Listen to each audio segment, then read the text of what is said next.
Time's up, Admiral. Here it comes.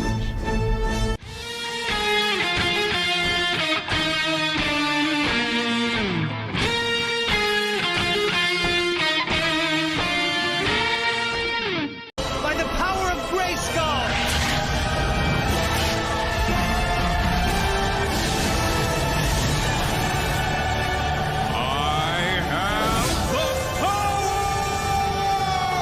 I am dumping unlimited power into you. That's what All Shooty wanted to do was be inside me.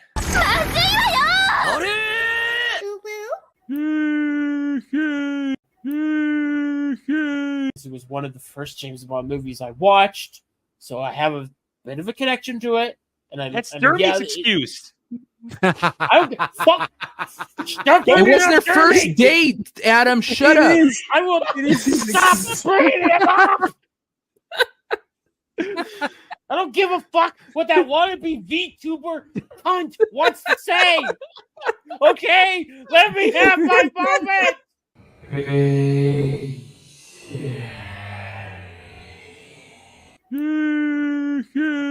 Dude, that's like a test of strength. That's not gay. That's like I'm gonna grip you. I'm gonna grip you harder than you grip me. I wonder what the championship belt would look like. Just like a big ass. This would be my penis wrapped around their waist.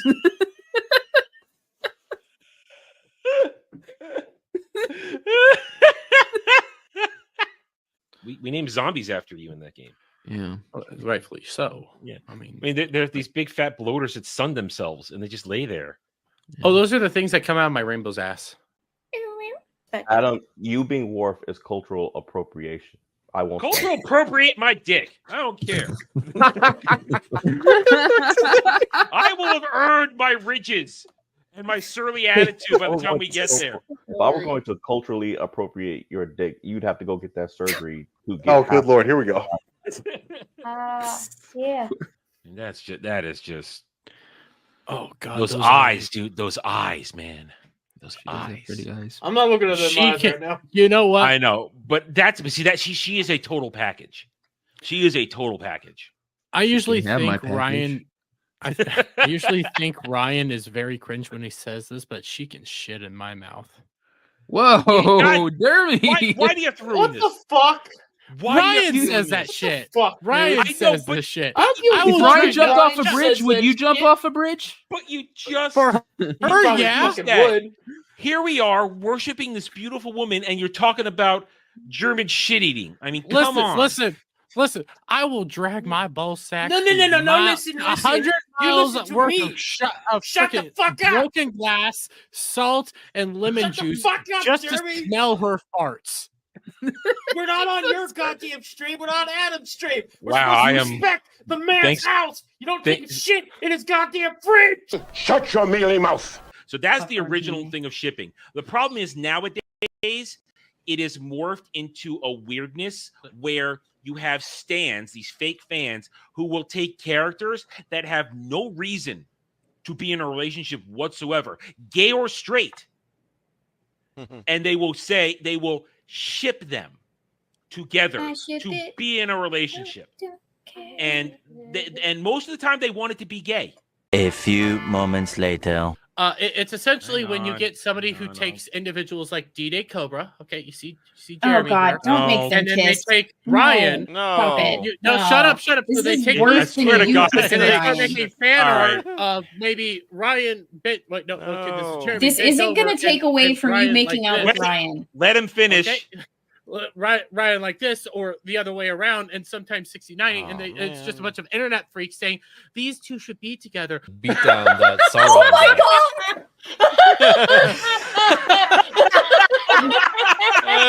He can't control himself, Ryan. Okay. Congratulations, another mortal enemy made. You should be very proud. He's ours. I don't see where Dermy gets off calling anybody else an internet freak. I know. I got one more. It's actually from Roundtable, but I keep wanting to play it. It's part of the Roundtable intro, but I'm just gonna play this because it makes me feel good. And these tool bags wouldn't know quality if it walked up and motorboated them, because you're gonna motorboat quality. Wait, what? Quality boobs. You want a motorboat quality boobs. You know? There we go. All better now. Man, titties are the greatest things on earth. I hadn't seen that last part.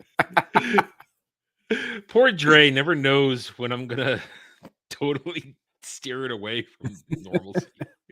I did it again on the other day, and I have to clip it out because it's another one where I catch him off guard. He's like, "What? Damn it!" Yeah, see, I put that one together because I was gonna clip that out anyway, and then because I showed it to you guys last week, but then I added on the last part because I had just been watching this anime. It was like one of the last ones I was giving a chance from last season, and when I saw that scene, I realized, oh, I can make a special clip out of that. Oh, I have no shame. No. Hi, Samuel. How are you doing?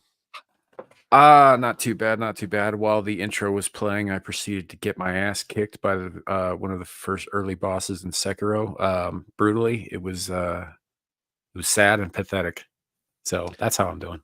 Hey, it's fine. Listen, I was telling you a minute ago, I just started doing a replay of Kingdom Come Deliverance, and I get my ass kicked by everything in that game. That game, even on I'm playing on normal mode. That's how ass kicking and unforgiving that game is with its combat system.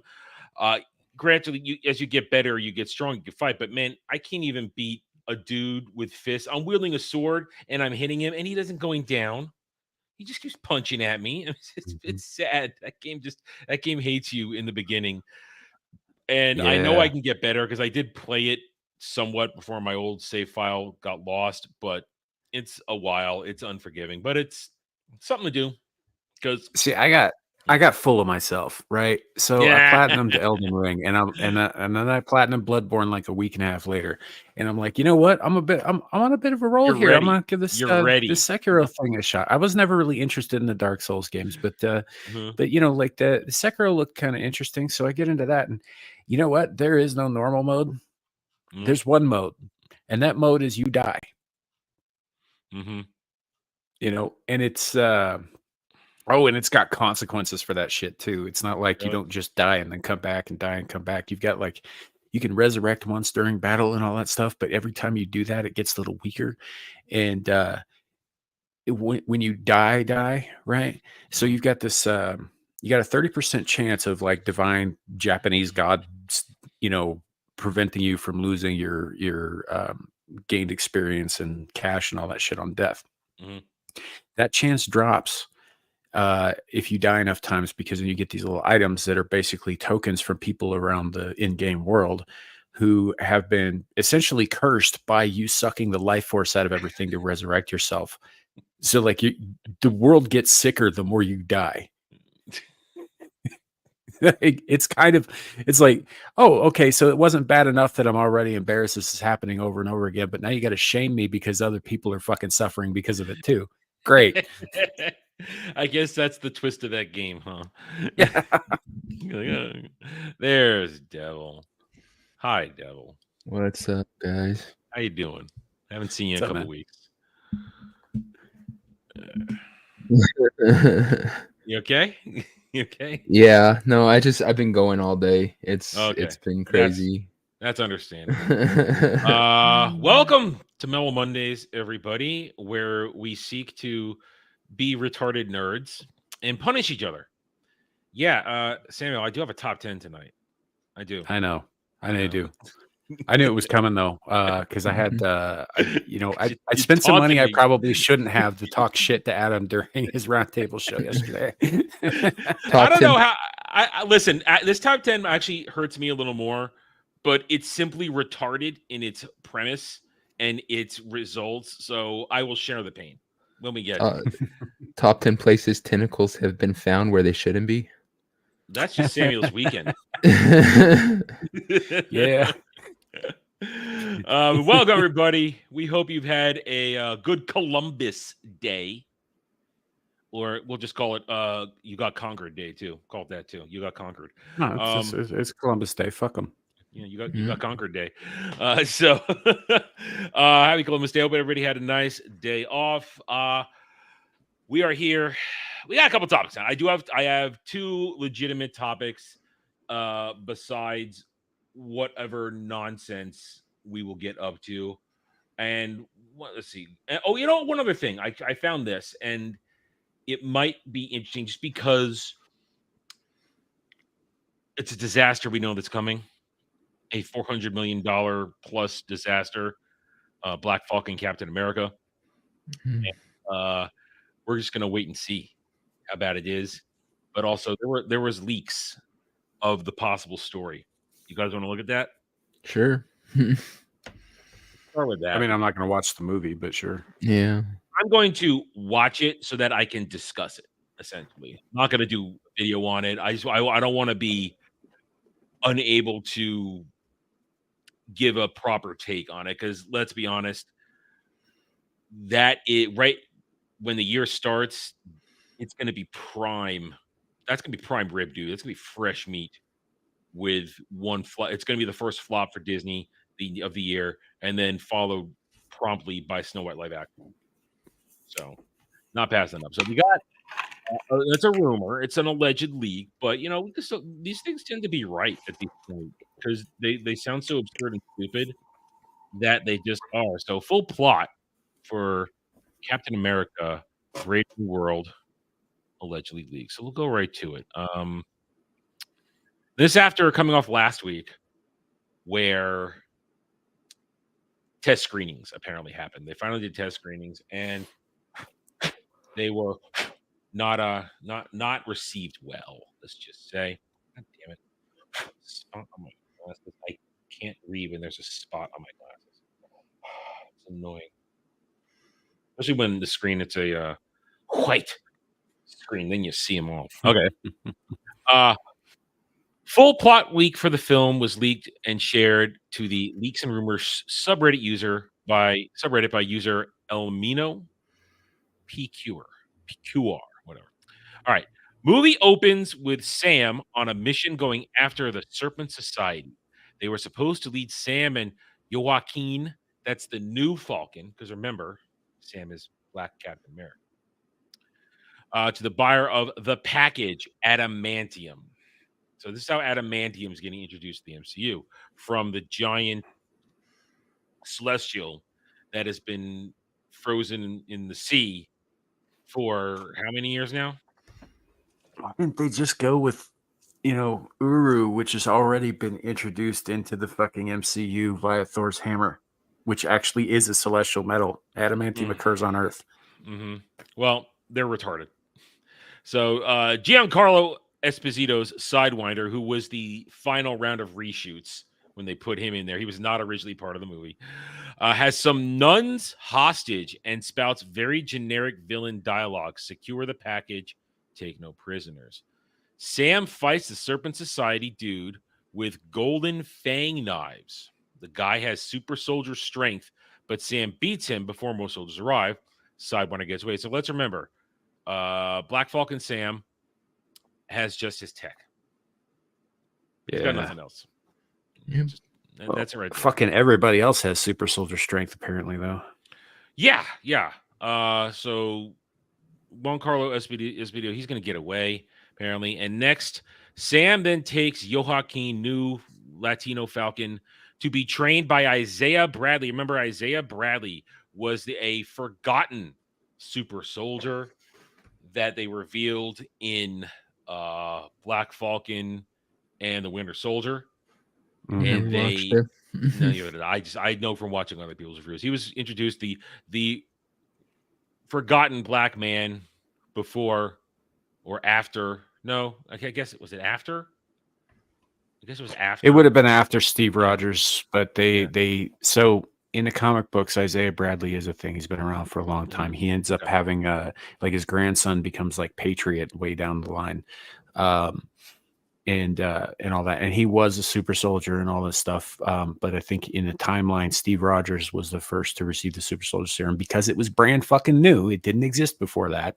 Mm-hmm. And then, Isaiah Bradley got it while Rogers was in the ice. This would have been around the same time as the whole Winter Soldier project over in the USSR. Mm-hmm.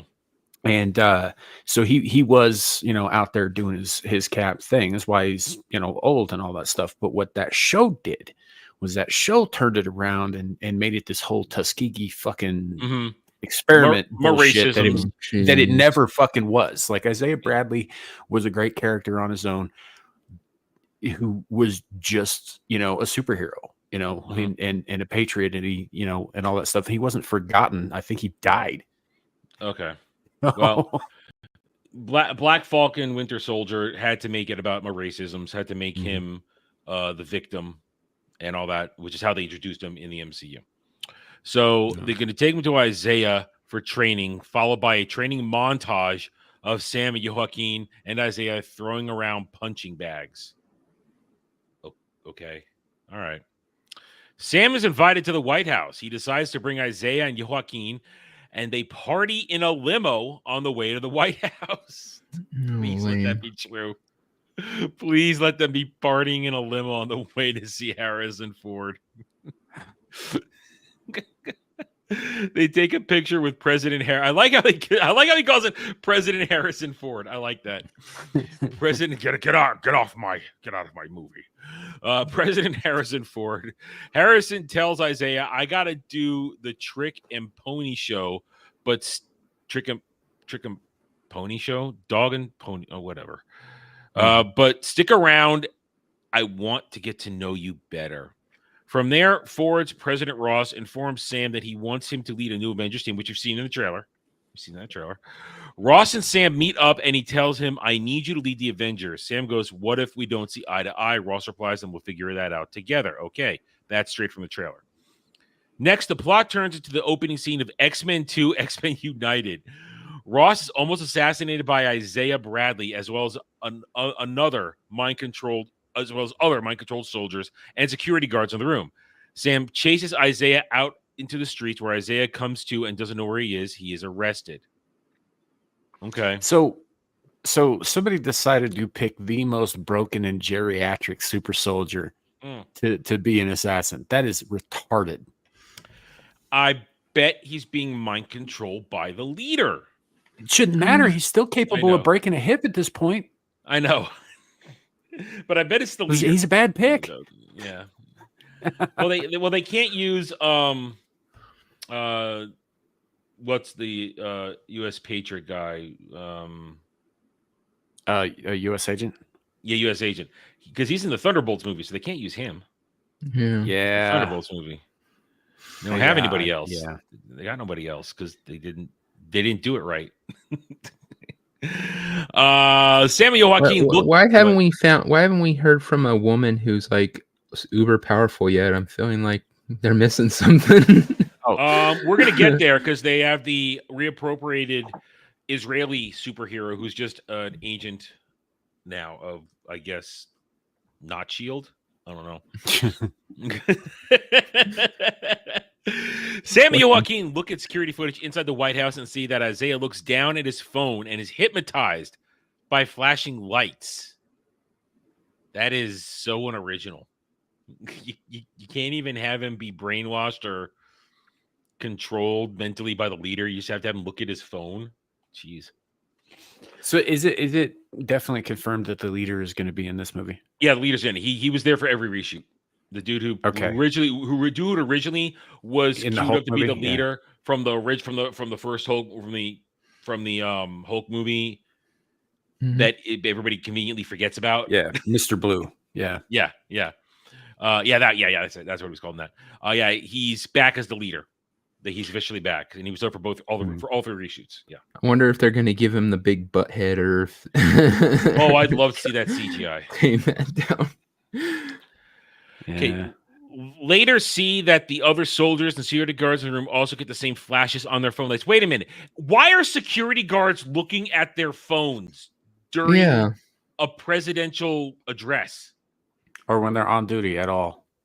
Yeah, that doesn't make any sense. I mean, I can buy Isaiah feels a vibration and he'll pull his phone out, but why are soldiers and security guards checking their phones when they're on duty? That feels like a problem. Well, I mean, if we're being honest, if art is imitating life, it kind of seems like, it's not that uncommon these days in real life either. Maybe that's what as far as I'm happened. going with it. Yeah, I Yeah. know. As far as I'm going with it. I know. That's the sad part. That really is the sad part. You're not wrong. Samuel King decide to get to who is behind all this and come across Tim Blake Nelson as the leader with a weird molded on brain-shaped rubber cap and slightly Okay, so they're they doing are the head. giving him- Yeah. They are giving him the butt head. It is then revealed that the leader has been visited by Ross many times because Ross was dying and turned to the leader to help him, which in turn causes him to hulk out of his blood pressure if his blood pressure raises. Ross is eating lollipops as a form of medication, I think. So that's how he Red Hulks out. I don't know the lore on Red Hulk. So I know that it's Ross. I know that. I don't know on his transformation in Genesis as Red Hulk, though. I don't know as much about it either. Like him being Red Hulk, I think actually had to do with like he was created a little differently than the Hulk was, because like everybody who's been who is like the Hulk is green because on account of the gamma radiation. And I think he had something else going on, but I don't know for sure because honestly, the character I always thought was kind of silly. So I just I never really read much about him. I've always heard negative reactions to Red Hulk. I've never heard positive thoughts about it, at least not recently. I mean, I think that just like Hulk, he gets stronger as he gets more angry, and the fire element to it. But otherwise, I don't know too much about him either. I think all I know is I think he has an exploitable weakness, unlike Hulk, which really has no weakness. Yeah, the ice bucket He challenge. gets tired. Jeez, it was cold. I was in the pool. So he's basically Ranma one half if Ranma was really angry all the time. Yes, that's right. I made an anime reference, and it's a 30-year-old anime reference. Actually, it's gotten a reboot, so it's not so old anymore. It's getting a reboot. Yeah, I'm waiting, and then I'm gonna start it over again. Watch it from the very beginning. Next, the information about Sabra is showed. Ruth Sabra, that's the Israeli superhero who is not an Israeli superhero in this one because of, reasons. Ruth Sabra starts to take Isaiah Bradley into containment after another mind-controlled attempted assassination in a prison. He goes, "I will not be locked up in a box again." Okay. Ruth decides to also track down breadcrumbs leading to Stearns, the leader, where she comes across and very briefly teams up with Sam and Joaquin. They go to Stark Technologies, Stark Industries. It's Industries. Jesus Christ. They go to Stark Technologies where they meet Amadeus. No. Oh, Christ. So they're going to go with A-Bomb then, are they? They're going with Amadeus Cho Hulk. No. No. The lamest of the Hulks, man. Oh, all new, all different. All different. At least it's not a white Hulk, right? I have no way to play off of that right now. I don't have. Now that's so stupid because there's that what's the damn Hulk's name? The one that gets Wolverine's claws and stuff. What's it called? Scar? No, wait. Scar's Hulk's son. No, there was a Hulk that literally, it was a soldier. Oh, a Hulk. And they put through the Weapon X program. So he was the Hulk with massive Wolverine claws and these spikes of animanium that came out of his arms and stuff. It was short-lived. But with the animanium that they brought in earlier, that would be a perfect setup to that. And that guy was freaking OP. I mean, like I said, he was essentially Wolverine and Hulk put together. Why would they go with Cho? That just makes no. Because Cho's Asian. Short answer. So shitty. I mean, he was such a lame character. It's hard to have a downgrade from Mark Ruffalo Hulk, but shit, dude, damn. Yeah. Bringing in Amadeus fucking Cho. I mean, it's probably cheaper to hire Steven Yeun than it is to get Ruffalo back. Not even him. They say this guy says, "I don't know where they found this actor, but he is not good at all." So I think it's just some dude off the street. Sam says something about Pepper, but we never see her. Yeah, because even Gwyneth Paltrow doesn't want to touch this shit anymore. It continues. President Ross is bunkered down away from danger and is trying to get the world leaders to agree on peace. Agree on a peace treaty for what? You haven't said what this would be the treaty that they alluded to at the end of Falcon and the Winter Soldier when he told the senator do better. Okay. I basically put money on that. Like, I'm not saying that it sounds like it makes any sense. I'm not. I'm just saying that that's what they're playing off of. They probably just like, oh well, hey, we could just say this is that thing. It's for the Celestial. President Ron bunkered down trying to get the world grant a peace treaty and is having trouble with Japan getting on board after Japan thinks America robbed it of its adamantium or something along those lines. This leads to Torres and Wilson meeting up with Ross as American battleships and Japanese battleships fight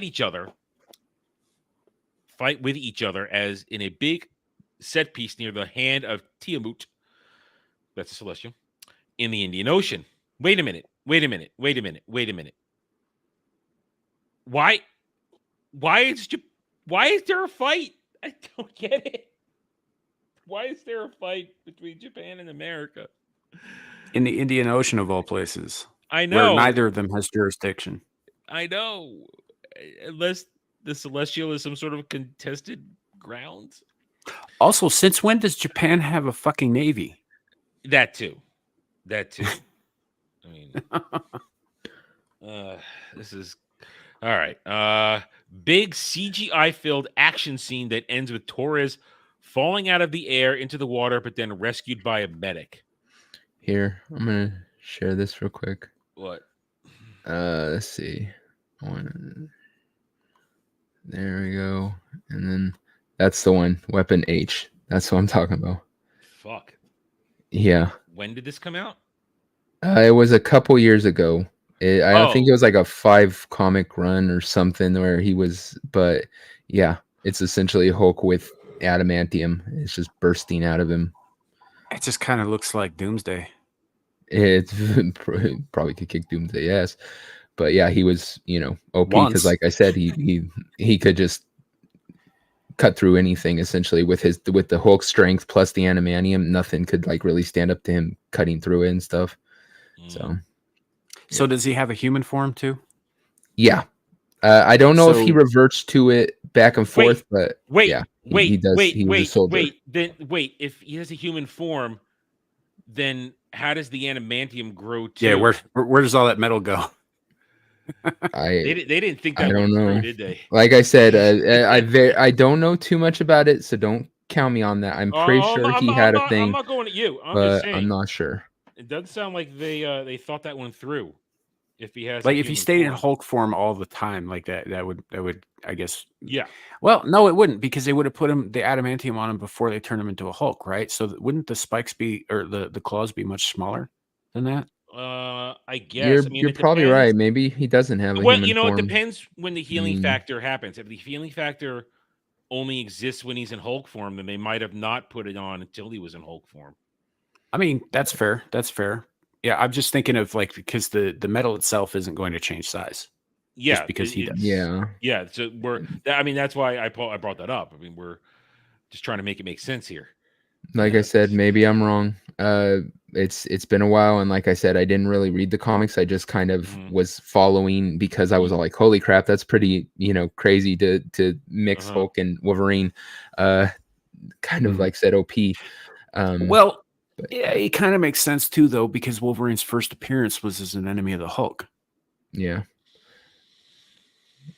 That's Kel has it right. I mean, you have to have something to attach the adamantium to.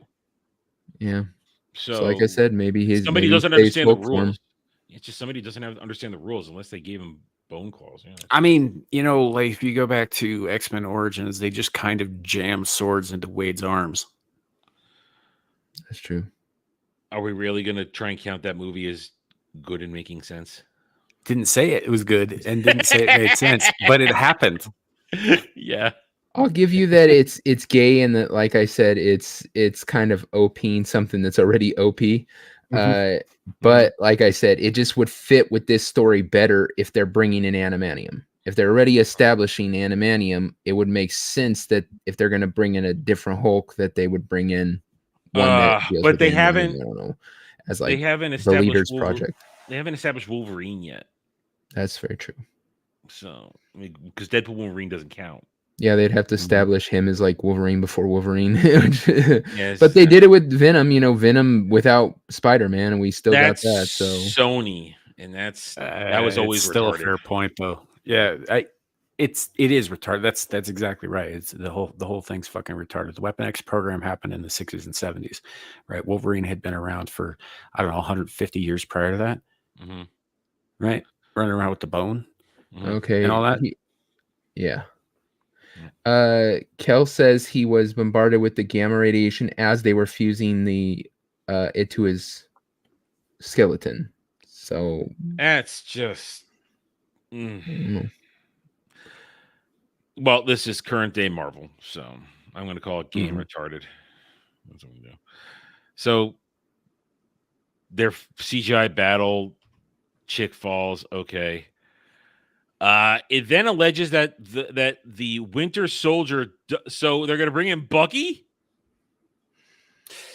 Well, I mean, they kind of have to, don't they? Because they just sort of left him hanging at the end of Winter Soldier. But he's in the Thunderbolts movie. Yeah, he's in there too. Movie. He could be in both. I don't know. But so they have a fight here where they don't really tell us what happens. I mean, I know it's leaked, so there's no real details. But so as Torres is in the hospital recovering, Bucky swings by to check on Sam, makes a speech, jokes about how it was written, and then says he has a fundraiser to get to and nopes the fuck out of the movie because then he has to go be a part of the Thunderbolts, I guess, because that comes out right after this.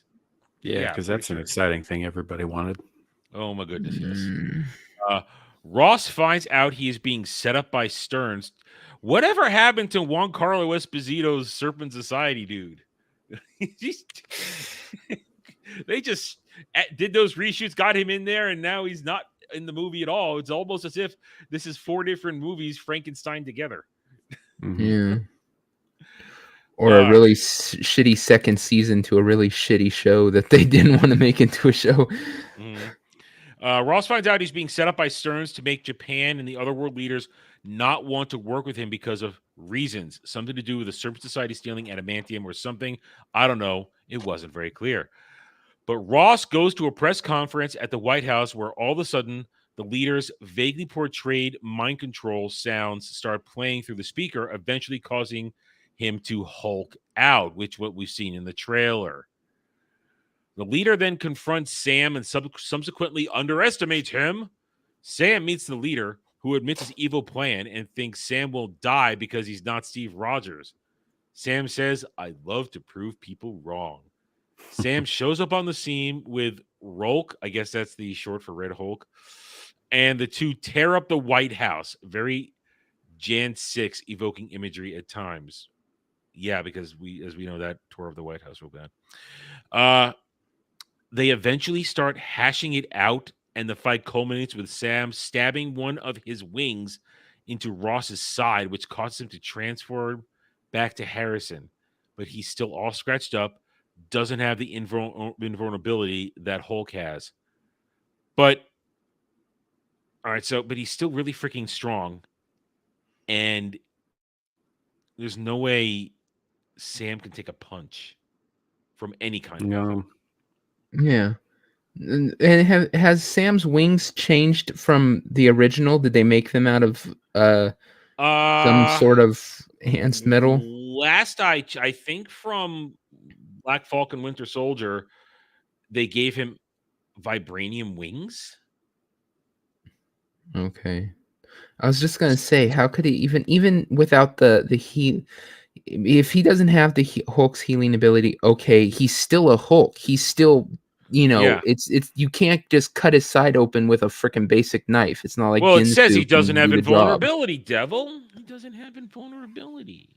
But like I said, it's complete and utter shit. Like I said, he may not be the Hulk can heal from almost anything. His healing ability, just like Wolverine and Deadpool, he can come back from like a cell or some shit, supposedly. But so that if he doesn't have that, great. Like I said, he's still a freaking Hulk, which means his hide is still not easily penetrated, not by some robotic wing, unless, like I said, it's some sort of animanium enhanced or something like that. At least you would think. Yeah. I don't know. This sounds really, really dull.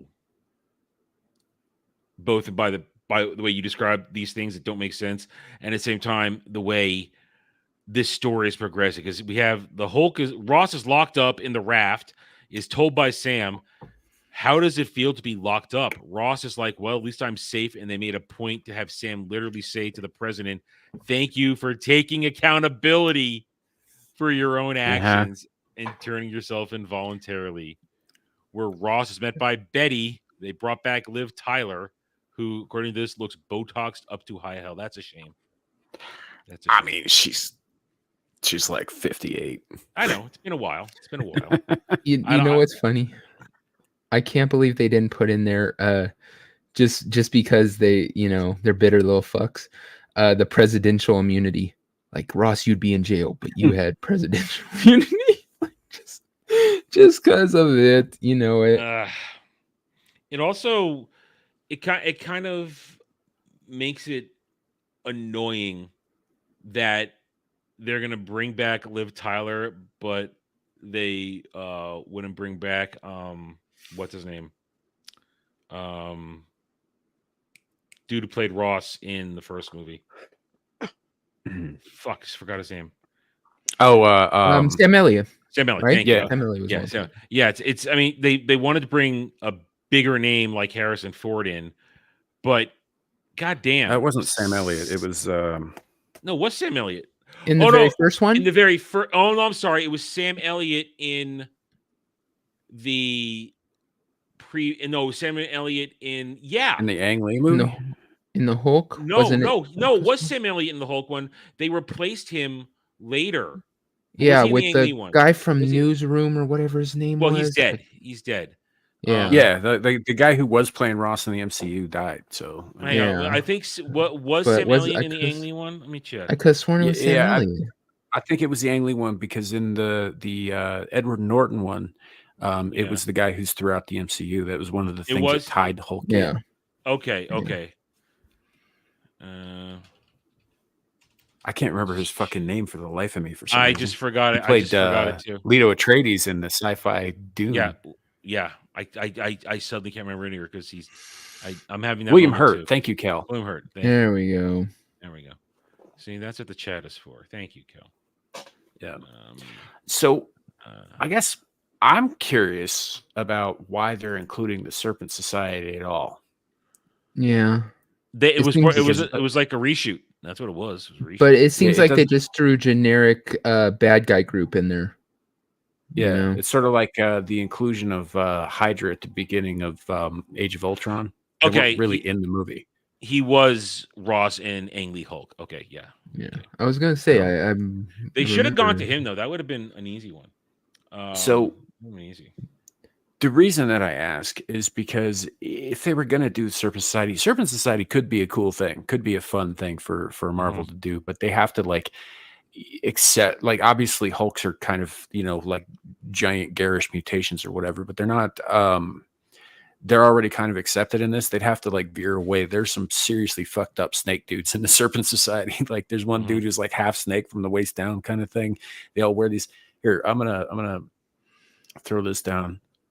And this is just an example from I don't know, the 60s or whatever. Dirty Joke was just sitting right there. I didn't want to grab it. Before we bring it up, that's the end of it.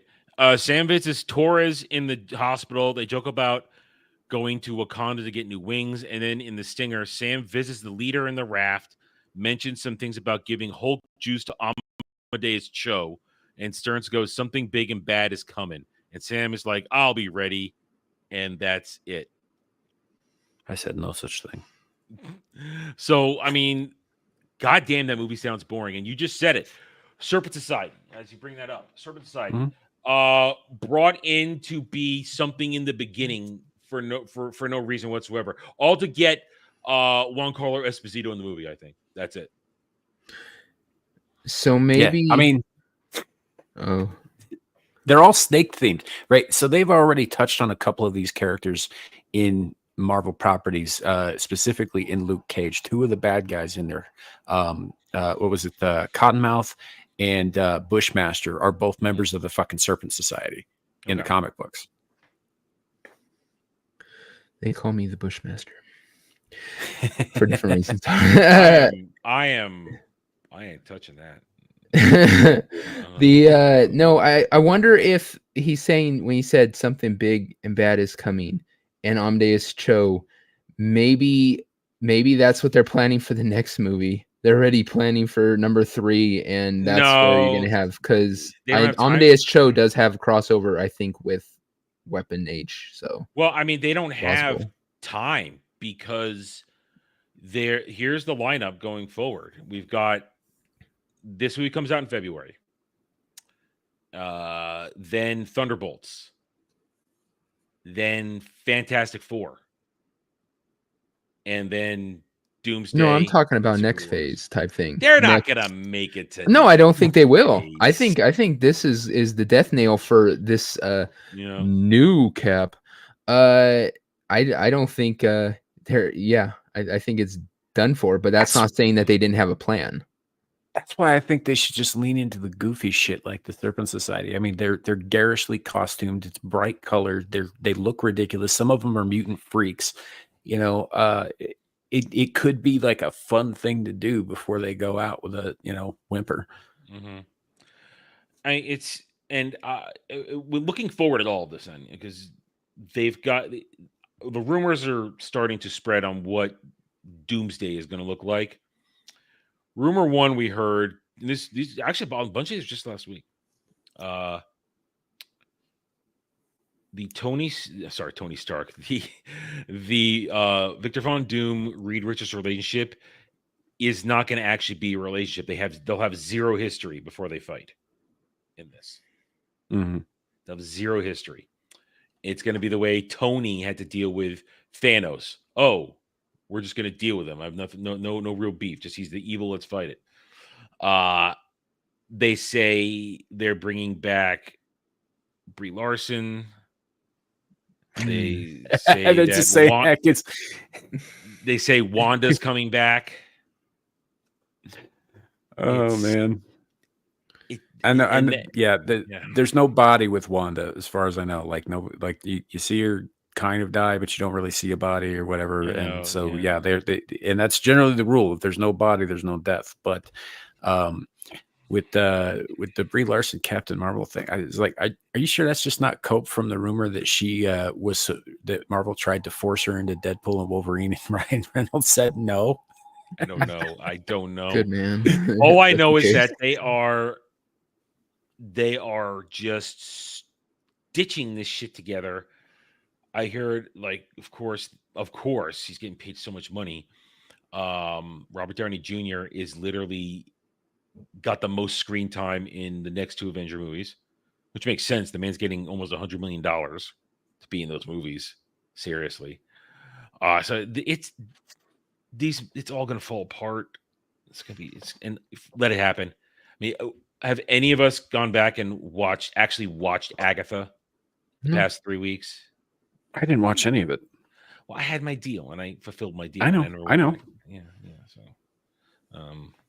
So no, I've been watching clips and discussions, this and that. That show's a goddamn mess and a disaster. And they've only got other disasters coming out. I'd rather gargle with razor blades. The whole damn thing is nothing but a car wreck. There's nothing stabilizing the whole damn thing. Like you said, it's all stitched together. It's all held together by duct tape at this point. They couldn't keep their own story straight. Like this with this Doom thing. They're paying him all this money. Doom is in a mask. How the hell are you taking advantage of paying that much money for an actor's face when you're not going to see his face? Or is it going to be Doom without a mask, which will be the lamest fucking thing ever? That'd be it right there. Man. Oh man, I hope. Oh boy, do I hope that would be effing glorious. I mean, they've been making Spider-Man take off his mask in front of fucking strangers for 20 years, man. They're definitely, he's gonna have the mask off. He's much too high profile to hide that pretty face. And it's not just Marvel MCU. It's Sony too, because we've got Venom 3 coming out any minute now, and a report I saw today, this is just the beginning of Null. He's gonna have bigger role to play. What?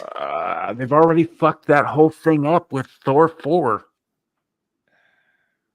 The sword that gives Gore the God Killer his power, right, is called Necrosword, or All Black the Necrosword. That's Null's sword, is a isn't living piece of Null. It's not just it is to Null what the fucking One Ring is to Sauron. It's not just his sword; it's a part of him.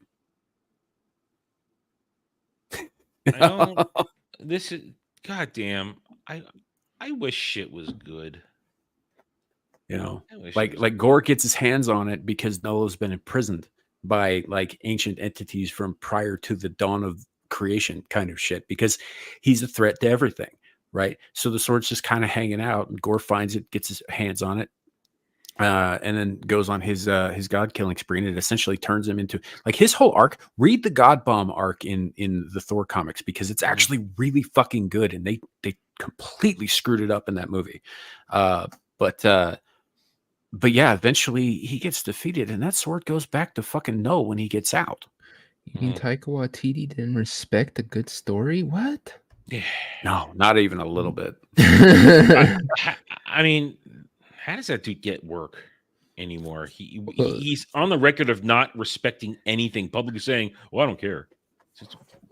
Yeah, I don't know. It's like he even did some silly fucking choices with some of his good movies. Like there are good movies. They're just not Marvel Jojo movies. Rabbit and What Happens in the Dark, right? I mean, well, did he do that one, or was he just in a?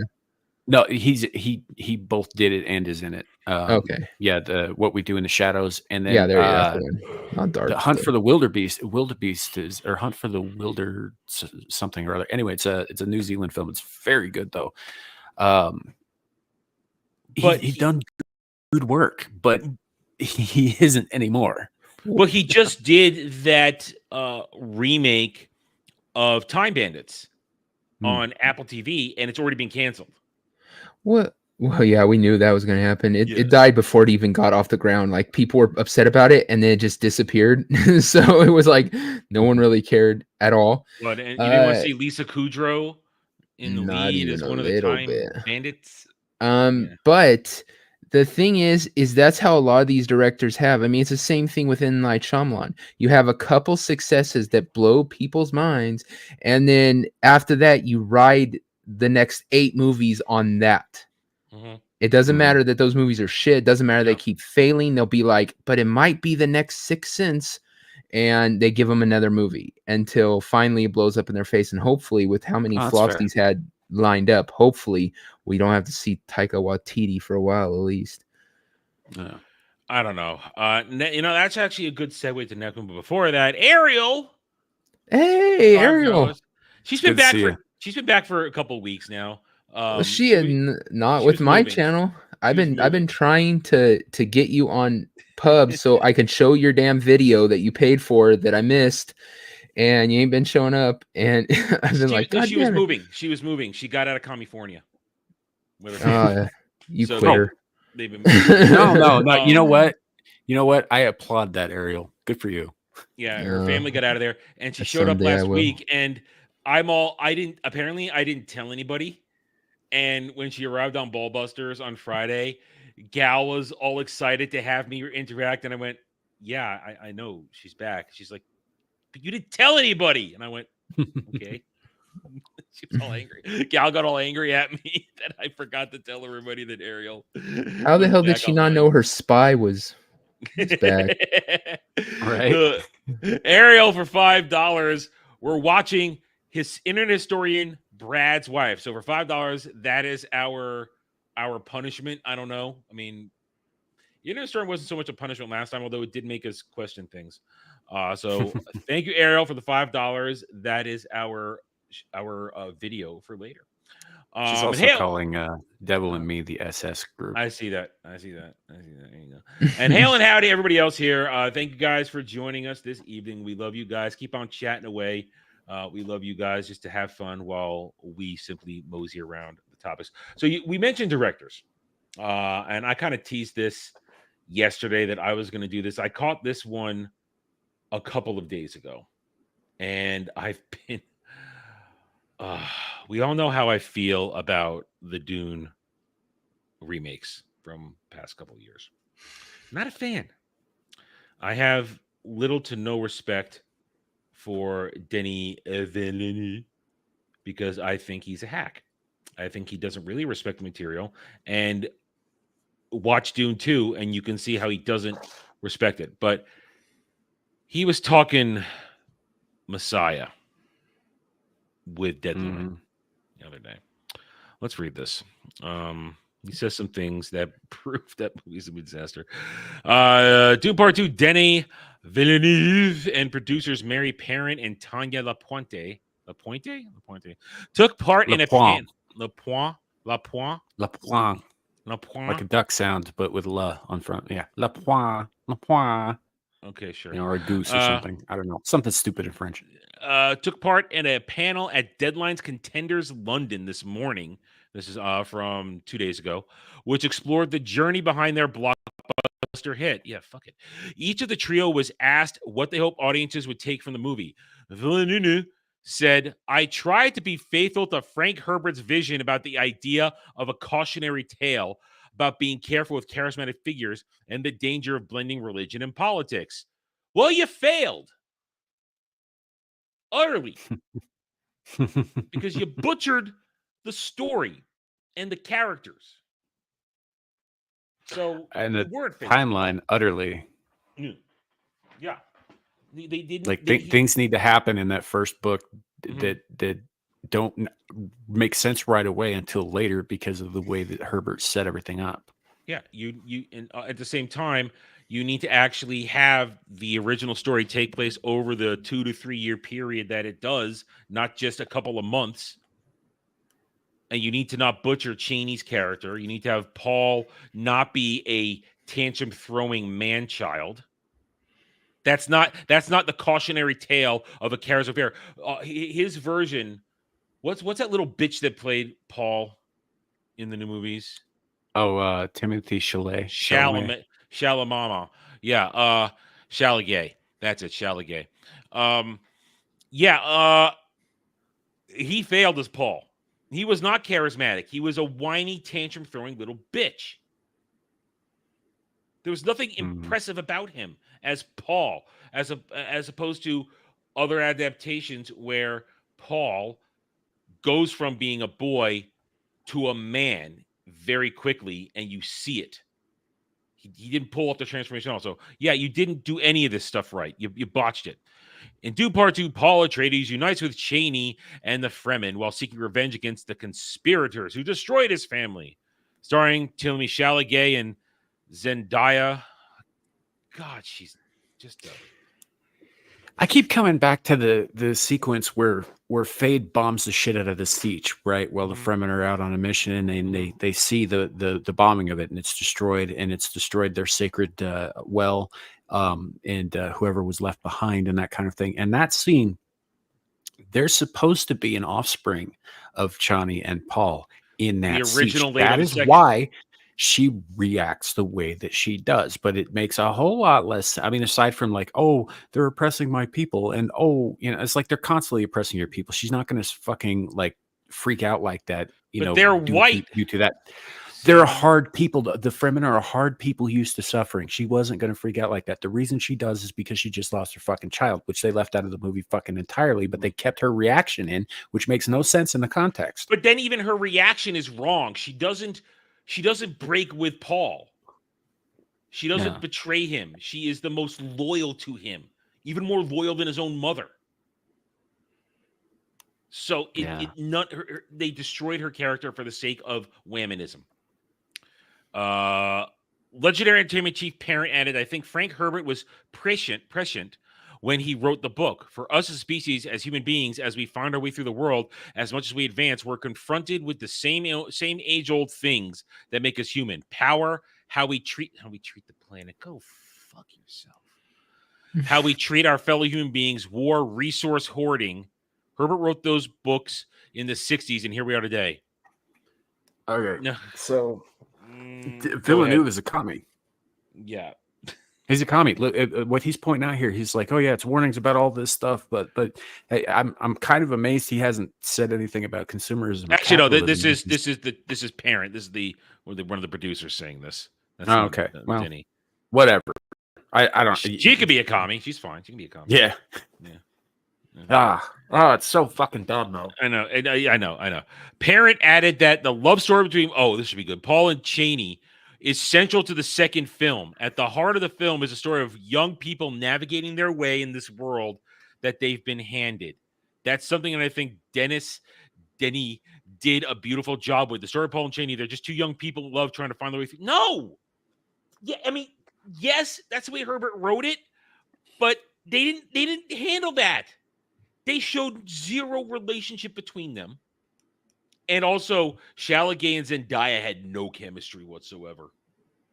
It was like one plank pushing up against another plank. And I mean that they had 3 consecutive scenes which showed the quote-unquote relationship progression with absolutely nothing to indicate to any real time had passed aside from location, right? So, like, I could, I want to be equal to you, and then it's like, maybe I'll show you the way, and then the next thing you know, they're fucking in a tent somewhere, and the next thing after that, they're just like, oh well, I'll be with you forever. And it's like, but this happens back to back to back within a span of about 3 fucking minutes. It's like a montage without actually any clever editing.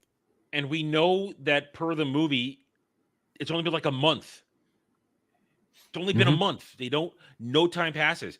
And yes, the saga of Paul and Cheney, they are correct. It's a love story. It's a love story with two people who are so deeply bound to each other that when one dies, the other loses his light. I mean, when Paul gets blinded in Messiah by the stone burner, but can still see, it's because he's holding on to protect Cheney as long as he can from the destiny that he knows is catching up to her. And when she dies at the end of Messiah, literally the light of the world, the light of the universe goes out. Then he is fully blind. She was the one thing that kept him going, even though, that's a secondary story, that Paul is a son of a bitch as a father because he can't hold on to protect his children. He fucking bails. He gives up because he's a man trapped by prophecy. I mean, it's a complicated story. And it's not going to happen now. She wandered off into the fucking desert while he starts his jihad. Yeah. At the same time, Denny's whole 2-movie thing, they don't even touch on Paul's fear of being trapped in prophecy. They don't touch on it at all. That's one of the core aspects of his personality as he gets more and more power. That he's trapped. That he was too much of a coward to go down the golden path like Leto did. It did have some very definite things to say about the chicanery of prophecy, though. Mm-hmm. Some very definite things. It talked a lot about how prophecy is bullshit. It's bullshit. It's bullshit. Said that over and over again. Shawnee was usually the one saying it. It was like, and then, they would be backed up by things from Jessica or from the Reverend Mother. But they aren't the ones who are supposed to be saying that. It's supposed to be Paul figuring that out on his own. And then trying to break prophecy, but still, he tries to, by becoming a partial Kwisatz Haderach, which is what he was. He was an imperfect Kwisatz Haderach. By becoming an imperfect Kwisatz Haderach, he thought he could break the chain of prophecy. He thought he could break what he would see in that place that that Bene Gesserits could not go. He thought he could break it, but he didn't. He became trapped by it. The only way to do it was to go down the golden path, which Leto was brave enough to do, knowing the sacrifices he would have to make in order to set everything up to finish for the real Kwisatz Haderach to finish the job thousands of years later. They do nothing to set the groundwork for that in these two movies, which is what the original book does. It puts all the pieces in place, and it doesn't do that. They keep repeating themselves. Tragedy at the center of it will be the tragedy of a young man falling in love with a girl. That's not a tragedy. It saved him. That's what kept him balanced and centered for so long. We just said. For her part, producer Lapointe noted that the film deals with the nature of power, saying it's about how power is exerted. The way the Bene Gesserit are represented shows that power is not something you exert or calculate or strategize on the short term. It is calculated over decades and centuries. Wow. I would have loved to have actually seen the Bene Gesserit in the movie, because they didn't portray the Bene Gesserit at all. They showed Jessica losing her mind and behaving completely out of character from the actual lore accurate Jessica. Yeah. There were a few of them. Technically Irulan is part of the order she was in the movie, but they never say her name. She's Irulan is an adept, but her training is, she has no mind training. She's never of course she takes spice, but she didn't take it to mutate. Right. But I'm just saying, technically she was in it. The Reverend Mother was in it. I forget the name of the one who went and got knocked up by Fade Routha. She was in it. But otherwise, they didn't really make much of an appearance. The Spacing Guild isn't in it at all. The Mentats are briefly in it, and they don't focus on any of that stuff. No. So they talk about Bene Gesserit, and it would be nice if they actually did properly show the Bene Gesserit who effed everything up, because the Bene Gesserit, as much as the Tylax and the Spacing Guild, they're responsible for all the problems that go on for between breeding programs and cloning and trying to manipulate the universe through spice. They don't show any of that. None of that, because you can't have women look bad. Villeneuve and Lapointe discussed the prominent role played by female characters in the story. Oh my God. We had so many conversations about this, about each woman having her own agency. Even though Lady Jessica belongs to Bene Gesserit, she has her own agenda. Yeah, which you barely touched on it. And then because you screwed up Alia, you completely cut out her own Jessica's storyline. You cut out a hard section of it, doing things to protect her children, that her children are not monsters. Yeah. Goddamn. Villeneuve at one point playfully noted that if there were a third movie, Messiah, there is, you're making it, the subject of war would be central. In order to save his friends, Paul has to start a war. That's all he says about it. But you know what the problem is? Messiah is not about war. Messiah is essentially the Godfather. That's what Messiah is. It's a Godfather story. Yeah, but he's got to have that spectacle, right? Because otherwise you're going to have a fucking 3-hour, boring ass movie. But the jihad. This guy can't write fucking intrigue. He can't direct intrigue. Like we saw that. Like the very little of it that was actually in the two movies that he did make was either written by somebody else, Frank Herbert, or it was just kind of ad hoc slapped together. Well, and he cut so much of the fucking stuff out. Like why Baron Harkonnen wanted Fade to sign up and all that stuff. They barely touch on that, right? They don't get into when he so like in the book when Harkonnen's having the meeting with Piter de Vries, right? And he insists that Fade accompany them to this meeting, and Fade's like, "Why the fuck am I here?" And he's like, "Because you need to start learning how the universe fucking works, and this is where it starts." Right? They leave all of that stuff out, all of that character development. They were blanket fucking evil dudes. They and if you're gonna have a bunch of like backroom deals and handshaking and glad handing and fucking like fates and meetings and council meetings and all that shit. If that's going to be the majority of your movie, it has to be interesting. And I don't believe Denny can do it because he is solely focused on visual spectacle. Well, they brought in Skarsgård to be the Baron, and they didn't utilize him at all. Like you said, they did none of the Baron's injury. The Baron is a fucking megalomaniac, and who is actually brilliant. And they didn't do that at all. They didn't do anything with Shaddam. They walk in to be Shaddam. I would have loved to see Christopher Walken going toe to toe with the Spacing Guild in negotiations. That would have been fantastic. They cut. You're right. Absolutely, they cut out all of the political intrigue stuff, which is what makes it so interesting because you can have the first book has action in it with Fremen versus Harkonnen. But it has equal amounts of strong female characters and then strong, very well orchestrated political intrigue. But none of that is showcased in these remakes. And then to say at the end, the third one will be war, which means he never read the book, never watched an adaptation, never did anything. Doesn't understand that action in Dune doesn't return until 4 or 5 books later. It's all chess and politics and characters doing horrible things to each other.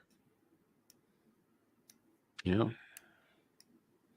Or themselves. I mean, Leto's choice to become God Emperor, to become a freaking worm is heartbreaking. I will give Villeneuve credit for getting a whole bunch of people who have never bothered to pick these books up, getting them interested in at least trying this out, but they do not understand what they're in for because he did not represent it well. No, he didn't. Bug for $5. Thank you, Bug. My favorite part of Dune movies was when everyone forgot about them. You're not wrong. Anyway, Bug has now paid for us to watch Batman Gets Doxxed on Twitter by Pantahat. Okay, so we've got 2 videos to watch. And now thank you, Bug, for the $5. So yeah, it's Gal, I have seen your DMs now. I will get on that. He needs to keep that shit public. Is it still public? Because I haven't checked. I don't know. Sometimes Jeremy makes shit private, so I'll look at that later. At least I'll make the clips and I'll make sure they don't get lost. But yeah, so they'll get the third movie, and here's the problem going into the third movie. A lot of people became Dune normies from these 2 movies. And if Denny tries to Denny Messiah, there's going to be no way you can forgive the butchery if it doesn't play out the way it's supposed to, especially if we see gigantic war sequences that happen off camera in the books. Oh, you're definitely going to see those. The studio, even if he doesn't want them in, the studio is definitely going to insist that they are, because otherwise the audience is going to be bored. Because Dune is a television series. It's best for a TV series. It is not a major theatrical experience. Not really. Once you get past the first book, they can't do it. And it's going to be I'll probably watch it just so I can rip on it when it happens. No, Ariel, this does not put Rings of Power on a higher level. These are still watchable. Rings of Power is completely unwatchable. Yeah. It's apples and oranges. One's a TV show, the other one's a movie. And it's like the difference between dog shit and human shit. They're both shit. One is a little, grosser to the human being than the other. It's still nasty. Well, here's the thing. Yeah. I mean, here's the thing. With Dune Part 1, it wasn't as bad as Dune Part 2. It hit a lot of points. that could have recovered into fulfilling the scope and magnitude of the movie. But sure, the Dune 2 completely dropped the ball is the thing. And most people don't know that. They still go, oh yeah, I enjoyed Dune 2. Whenever you bring it up, like Bug said, nobody fucking talks about it or nobody remembers it. I've watched it a couple of times. I can enjoy the movie. You know, I'm not incapable of doing that. There are things about it that I do, in fact, like, which we have discussed. But you're right. I think the first part is probably the more faithful adaptation, even if it's not that faithful. My biggest gripe with the first part actually is the fact that there are too many long shots of fucking boring shit. It takes up too much time, the time that could be used moving the fucking story forward, which is why they had to rush a bunch of shit in Dune 2 because they were just like, oh, we got to have all the pretty stuff for really long periods of time. It's like, okay, Kubrick Mark II. Don't get me started. Fucking boring. The 80s version is the God, what I'm forgetting names tonight. It's one of those nights I'm forgetting names. Well, it's after 10 o'clock. I always forget names of God. Guy who did Twin Peaks. What the fuck is David Lynch? The Lynch 85, Dune 85 Lynch. That thing's a disaster lore wise. It gets some things right, but then completely just he butt fucks other things. Movie wise, it's a disaster, but in a glorious, rewatchable kind of way. Yes, because it's David Lynch, and you're like, man, this dude is out of his fucking gourd. That movie is batshit. Yeah, but it gets like 3 or 4 lore points correct, but then says F everything else. The best one is the miniseries that was on Sci-Fi Channel, and I was going to grab it, but it fell under my rack at some point, and I haven't fished it out yet. No, it's that one is definitely probably the more accurate one. It's actually very enjoyable too. I think. It's got a great cast. It's 90% accurate. They fudge a few things here and there. I mean, they give Irulan more to do, which frankly I think is an improvement, and it helps flush it out. But it fudges things. Just like now, I can't bring out this one. I can't get out. This one didn't fall beneath the rack. When they did the second part, when they did Children of Dune, when they did Messiah and then Children, the second miniseries, which is even better in terms of production quality. The first one, you have to forgive the crummy looking production quality. It's a little goofy at times, but they really they stuck to the important stuff. They changed a few things. Like one of the most important things is that in the actual lore at the end of Children of Dune, when Leto faces off against Alia, he beats her, but then she commits Minecraft. In this one, she just kind of, she still sort of commits Minecraft, but she just kind of dies in Jessica's arms as opposed to taking a header out of the top of the spire in the palace. A couple go ahead. Speaking of Ollie, and this is slightly off topic, but going back to the David Lynch Dune. So I've been watching this show called Elementary, which is like a updated race swap kind of version. I'm enjoying the show. I am. It's got a few things that are like, I don't really like what they did with Lestrade and so on. But but overall, I'm enjoying the shit out of the show. I just started season 4. It barely clings on in the final season, but it sticks the landing well enough. So there is an episode which I'm sure you've seen, where this redheaded chick is going around doing this whole like Machiavellian fucking murder scheme to increase her payout from a wrongful death suit against the airline because her husband was on it. So she's like killing other people who had members because she's trying to get them to give a flat payout because otherwise she'd end up with less money because as it turns out her husband had cancer, which would have reduced the amount of money that she felt she deserved and all that. It's just a psychotic red chick, but she's doing this whole like intrigue thing where she's murdering a few key people here and there, and then it was so, I guess, clandestine, and I was like, I know this chick. Where do I know this chick from? And I looked her up, and it's Alicia Witt, who played Alia in David Lynch's Dune, and it brought me right back to that scene where she's standing there with a fucking knife in one hand and a gomja bar in the other, just like I don't know, orgasming with all the death around her. Yep. It's the same actress. Yep. Hey, Alicia Witt, she was hot. She's still hot. She's held it together. Mhm. But it's that's David Lynch in a nutshell. I mean, but David Lynch got Alia right. That's one of the things he gets right. 2-year-old Alia in the body the body of a 10-year-old with the mind of hundreds of Reverend Mothers. So insane. And he got that right. But that's the thing. If you're going to watch Dune, if you don't want to read the books right away, if you want to dive in and kind of get a jump start, I will always recommend watch the sci-fi miniseries, both of them, the first one and this one.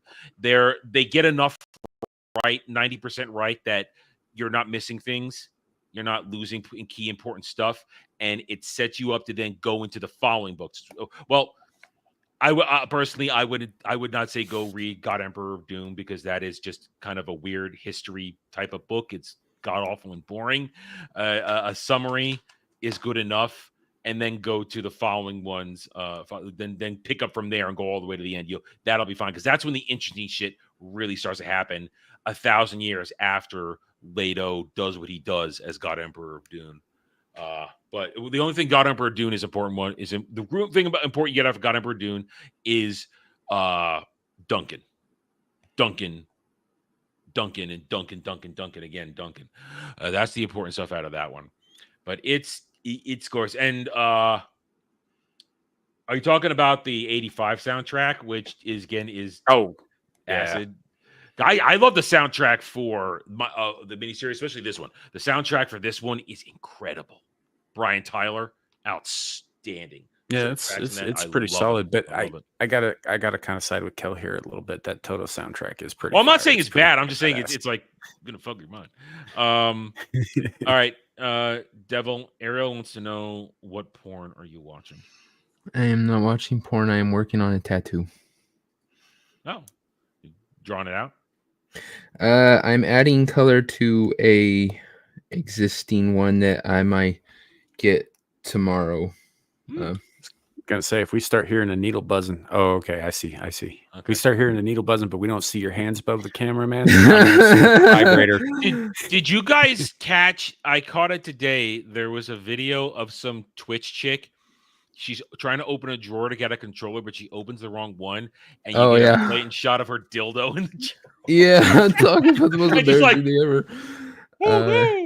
Yeah, that was making the rounds a while ago, and then I think it just came back like I said yesterday.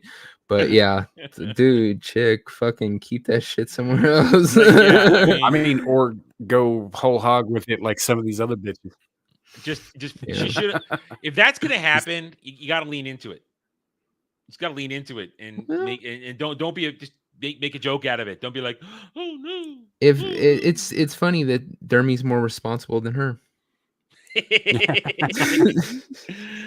Yeah, he keeps it stuck on the tiny chair in the closet, so we don't see it. I could see Dermy though, like setting up a shelving against his wall in the background, like Belle Delphine does with her Bad Dragon collection.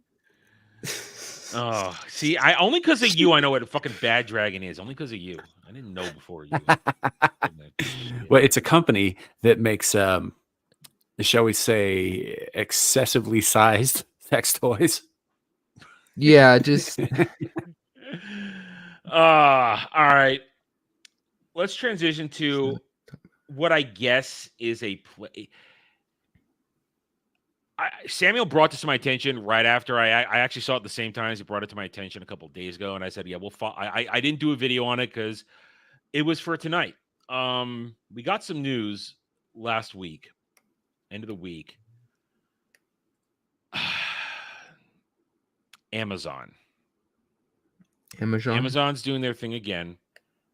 They are gonna take the rights to something and live action it.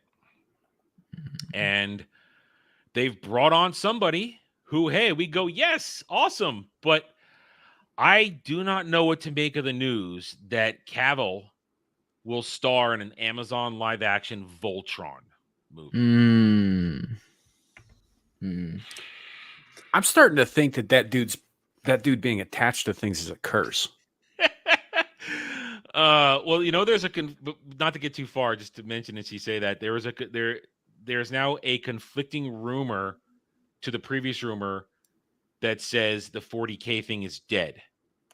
Someone says, no, it's not dead. In fact, they're trying hard to make it happen still. They're trying to work it out. So I don't know. I have heard a couple of different things about that myself, and it may not be dead, but it's certainly not as healthy a fucking project as it was. Yeah. Anyway, so that's a different discussion for later. It's a discussion actually for probably a month and a half when its deadline is running up. But all right, so Cavill will star in Amazon's live-action Vulture movie. And for those who don't remember, Amazon bought MGM Studios a few years ago and put Jennifer Salke in charge of it. The dumb bitch who makes Rings of Power and Wheel of Time. That dumb bitch. Henry Cavill is adding yet another big action property to his resume. He will be joining Daniel Quinn Toy, a newcomer to the scene who reportedly impressed the filmmakers with his work as an understudy to Tom Holland in the past spring's West End production of Romeo and Juliet. Joining Rawson Marshall Thurber, known for writing and directing Netflix's Red Notice and Dwayne Johnson starring Skyscraper, is set to take the helm for a script he wrote with Ellen Shanman. This is all we know. We know nothing about it. And he say Voltron, so it has to be Voltron. And we're going to assume it's Gold Lion, 5 Lions, Voltron. All right, here's a problem. For those of you who are young out there, Voltron is what happened before the Power Rangers. Yeah, did you see that? People saying, somebody when asked what is Voltron, somebody said it's kind of like Power Rangers, and I just went, I facepalmed and went, motherfucker. It's the other way around, dude. Other way around. They copied Voltron. Okay, so here's the thing. I love Voltron. Voltron was it was go-to every weekday afternoon when I was 5 years old. I had to be home. I had to watch Thundercats. I had to watch Voltron. I had to watch G.I. Joe. I had to watch Robotech. I mean, I had to watch the Transformers. You had to be home in time for this shit. And I worshiped hell. Dude, one of those early points I knew that I liked girls was there's an early episode of Voltron where it's before Allura is going to be Pile Blue Lion. It's right before that. It's right before she's filming Pile Blue Lion, and there's an incident in the castle, and she runs out of her room in a towel. And I realized, hey, I want to see what's underneath that towel. so I'm like, hey, I can see the curves of her body. I'm interested in this. I want to see this. So hold on. We got to unpack that. What? It's early animated booty. I have no shame. Early animated booty. I realized I want to see boobs. That's what made you realize you were straight? No, it's one of the things. One of the things, all right? He wasn't sure before. Yeah, he's all so confused. Oh, anime ass. Now I know. I'm 5. I haven't started to see a lot of boob and tit yet. All I know is I see that and I realize, hey, I'm interested. 5. What am I watching? HBO? What am I watching? There was no HBO yet. There was no Skinamax. There's no Playboys around the house. I'm 5 years old. I'm not old enough to be knowing what any of this. All I know is that I saw Princess Allura in a towel and I realized I was interested. Okay? Gal, maybe this is how we can strain Dermy out. Find that image.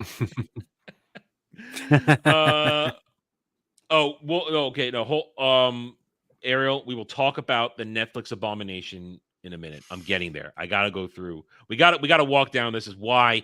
That's part of the 5-year-old Gooner Adam.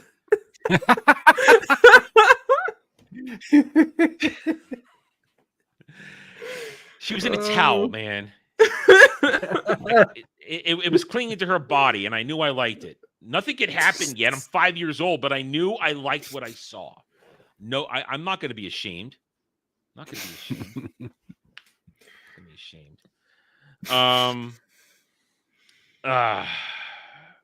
Anyway, so Kind of surprised it wasn't Chitara's unitard. well, I'm not a furry, so Chitara didn't really do it for me. I'm not a even though she's naked in the very first episode, she was a furry, so it didn't register because I'm not into furries. I mean, Now, you we're were talking- 5. How did you know till you saw it? Well, I knew she was naked, but furry, clearly my wires aren't crossed where I was into furry. Now, if we're talking 2010 Chitara in the reboot of Thundercats, who isn't quite a furry but has giant tits, yeah, then I'm fine. Yeah, I'm all on board with that. But no, so Allura did it for me as a kid, but I loved Voltron anyway. So I love Voltron. Back at that point, they hadn't started making the toys quite yet. It was another year or so before they started making the toys. I didn't get the cool toys. I had later on the super plastic ones, which were big and blocky, not the metal one, but the plastic ones where you could take the action figures and put them inside the lions. Put the Voltron Force in there. Yeah. And then I had the Castle of Lions. I had a whole bunch of stuff. It was great. But I never had the I had cool the metal castle one. until high school, I think. And then I traded it for my first set of magic cards. Yeah, I can accept that. I mean, they weren't the best. I mean, the best Voltron toys the best one was the die-cast metal one, which last year they did this. I think we even looked at this. They stumbled upon this and sold out. I didn't want to drop the money, and now this one is sold out. And this thing looked cool as hell, man. I wanted this too, but it sold out. It was metal with plastic parts, but metal. So, how did you know that you wanted it? It's not wearing a towel.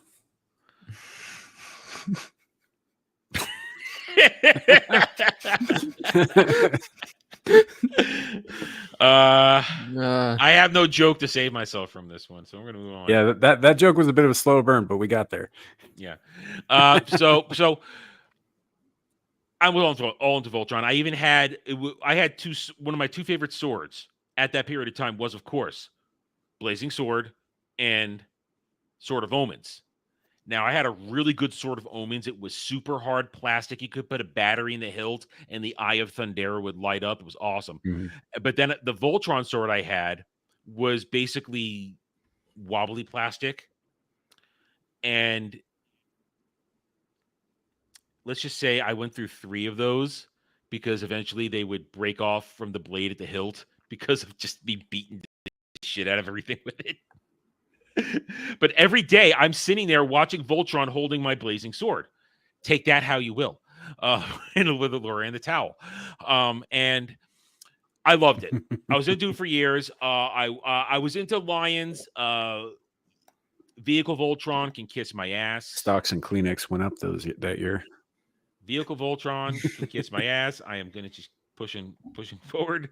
And even years later, I would still rewatch it. It was a little cheesy, but it still held up. Even the finale where they had the two of them come together to fight. When Lotor got this giant bio monster that they both had to fight. It's like like Voltron and the Doom Fleet or something like that. Where finally like Keith and Allura come together. It's all happy goodness. Anyway, so I love Voltron.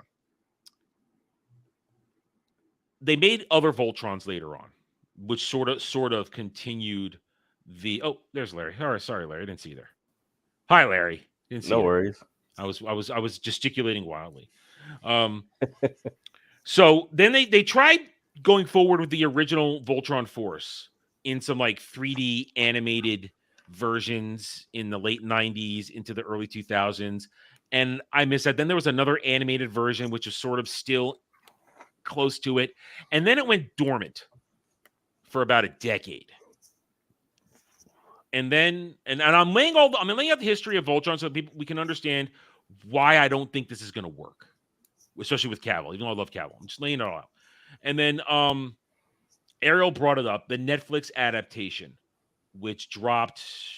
I want to say it first dropped in what, 2015. Sure. I Well, can't remember. it dropped, and it was complete reimagining. And those first 2 seasons were really good. The humor was good. The action was good. The characters good. Even though they came up with a new character to replace Sven, Hero, who was going to be the leader for a while, and then but then they started to slowly jump the shark, and agenda crept in, and they turned Lance into an Allura simp. They made Allura a super girl boss. I mean, the whole thing and Ariel, it's okay if you liked it. By the end of it, I despised it by the end of it with what they did to everything. And it just made no sense. They went super meta with it, multi-dimensional stuff. Hagar was with Lotor's mother. It was all kinds of weird shit. And good night, Gal. And good night, Gal. It just fell apart. And they even turned he wasn't gay in the beginning, but by the end of it, they made the character of Hero gay, and everybody's celebrating at his wedding at the end. I guess he didn't see Allura in a towel. Hey, that Allura was actually the new one was hot too. She was like a dark elf type of thing going on there. Okay, it was kind of hot. But they went away from all the traditional stuff and they pushed agenda in there. They made it retarded. They butchered Keith's storyline. They made Pidge a tomboy. Pidge I thought Pidge ended up being a girl.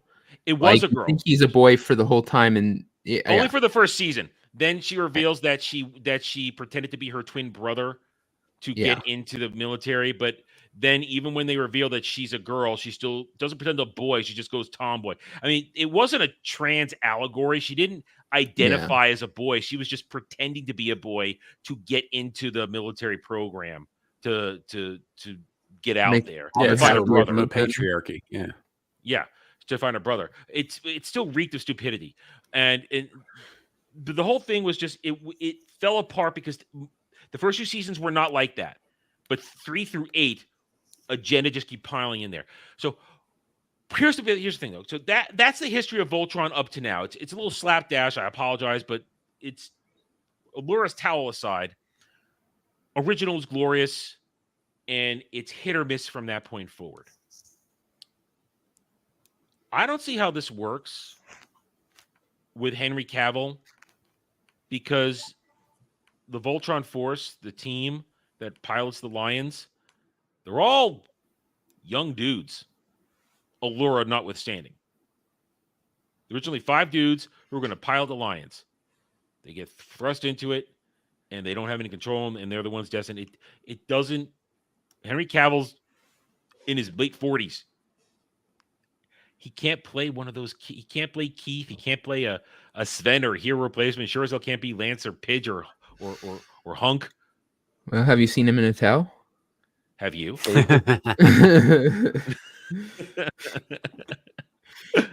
Unless he's gonna be Lotor. I don't. Unless he's Lotor or Zarkon. Yeah, but he's got to be. That's the only way it works if he's a villain. No, I can tell you what way it would work, but it would bomb by anybody who has any sense. Is if they did the space cars, if they did the second Voltron, because there's so many of them, you know. But it would kill the studio. Yeah, there's no way. Vehicle Voltron is only known to super nerds like us.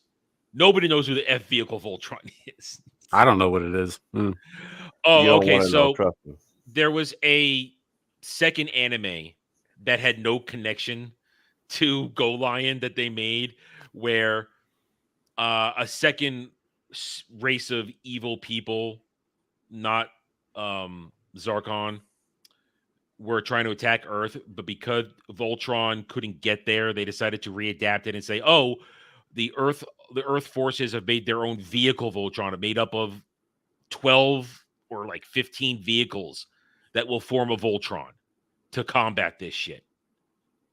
So, and one of the pilots is Pidge's twin brother. So it's Vehicle Voltron is dog shit. I hated it when it came out. And Larry's right. If they want Vehicle Voltron to try and subvert expectations, it would burn to the ground so quickly. It was just bad. Whenever you say Voltron, you think the Lions. Plain and simple. Yep. I love Henry Cavill. I'm ready to give his Highlander movie a chance, which is going into production any minute now. I want the 40K thing to work because he gives a shit. Leave Voltron alone. Let's not do this. Leave Voltron alone. I don't recall seeing anything on this. I may have, but do we know who Cavill's going to be playing in the Highlander? Is he playing McLeod, or is we don't know yet? We know he's playing an immortal who they'll be. It seems he's going to be a McLeod, maybe not Connor, maybe not Duncan, a McLeod, because how many immortals does one clan have? I don't know. I'm just saying they've commented on the fact that it will be following him through time, which means it's going to be showing how he deals with the different periods he's alive through. So that doesn't sound like a Kurgan character to me. So, and I don't feel like you're putting him in there to be the villain either. I don't think he would come on board if he was going to be the bad guy. I mean, an evil McLeod might be interesting. Well, we did that, and Duncan cut the head off of his buddy when he did that. Yeah. Of Richie. Yeah, that's how Richie lost his head, because he came up behind Duncan when he was going through an evil phase, and Duncan just turned around and cut his head off. Didn't even fight him. Just turn around, whoop, you're dead. Quickening, you're done. But yes, I don't want this. I'm going to say it. I don't want this, especially coming out of Amazon, MGM Studios with Jennifer Salke as studio head. Because we've seen what the likes of her would do to what they did at Netflix. They'll just do it again at Amazon. Jeffrey said, Michael Fassbender rumored to be the villain, but not Kurgan. I'm fine if it isn't Kurgan. And hell, I like Fassbender. I like Fassbender. It's good. And you know he can do bad guy. He do bad guy really well. Yeah. So what do you guys think? I rambled on a lot on this one. They're specifically pulling IPs, and they're attaching Henry Cavill's name to IPs because Cavill is very popular with guys in our age group, right? And girls, obviously. It's very, very popular with them, especially the Snyder Bro types and so on and so forth. But so when they attach him to these IPs, they're attaching him to IPs that guys our age are going to have nostalgia for. Voltron doesn't mean a fucking thing to young people. Right, which would be the audience that honestly, if I were making a movie about giant fucking lion robots that come together into one super robot to fight evil in space, that would be the audience to go after, honestly, because you're already going to have the 40-year-old guy kind of thing going for this anyway, just because of the nostalgia factor. But I don't see how they market this to young people. Like they're not going to get the nostalgia out of it. Power Rangers has gone through so many iterations, and it's still relatively recent. So when they did that Power Rangers movie, 5-6 years ago, that did okay. It wasn't the greatest thing ever, but it got more recognition because people knew what it was, right? But yeah, I don't see this doing very well, mainly because I don't think the audience is even going to know what the hell to make of it. I don't know. I think it has potential. The problem is you can't trust them with it. If they were willing to torch the remake of the Kids by changing characters, sex, and all that stuff, they'll do even 4 times worse with the movie. And the problem is, by like Sam was saying, by attaching Cavill to it, they're trying to get us, like you said, older dudes who this was their childhood to come in. Well, we're the ones who notice this shit the most. We're the ones who, when we see this, we go, that's bullshit. You know, like we call it out. So I just don't see how it works. I agree with Adam that Cavill, they bringing him in. All the characters, like you said, that controlled the Lions were all younger people. They were all in their 20s and stuff. They weren't, near on 40-year-old dudes. So are they going to change that? Is that how it's going to be? We're going to get rid of the whole teens being the Go Lion drivers and being, now it's middle-aged dudes, which, I guess I could appreciate in a way. But, they have better driving records and everything.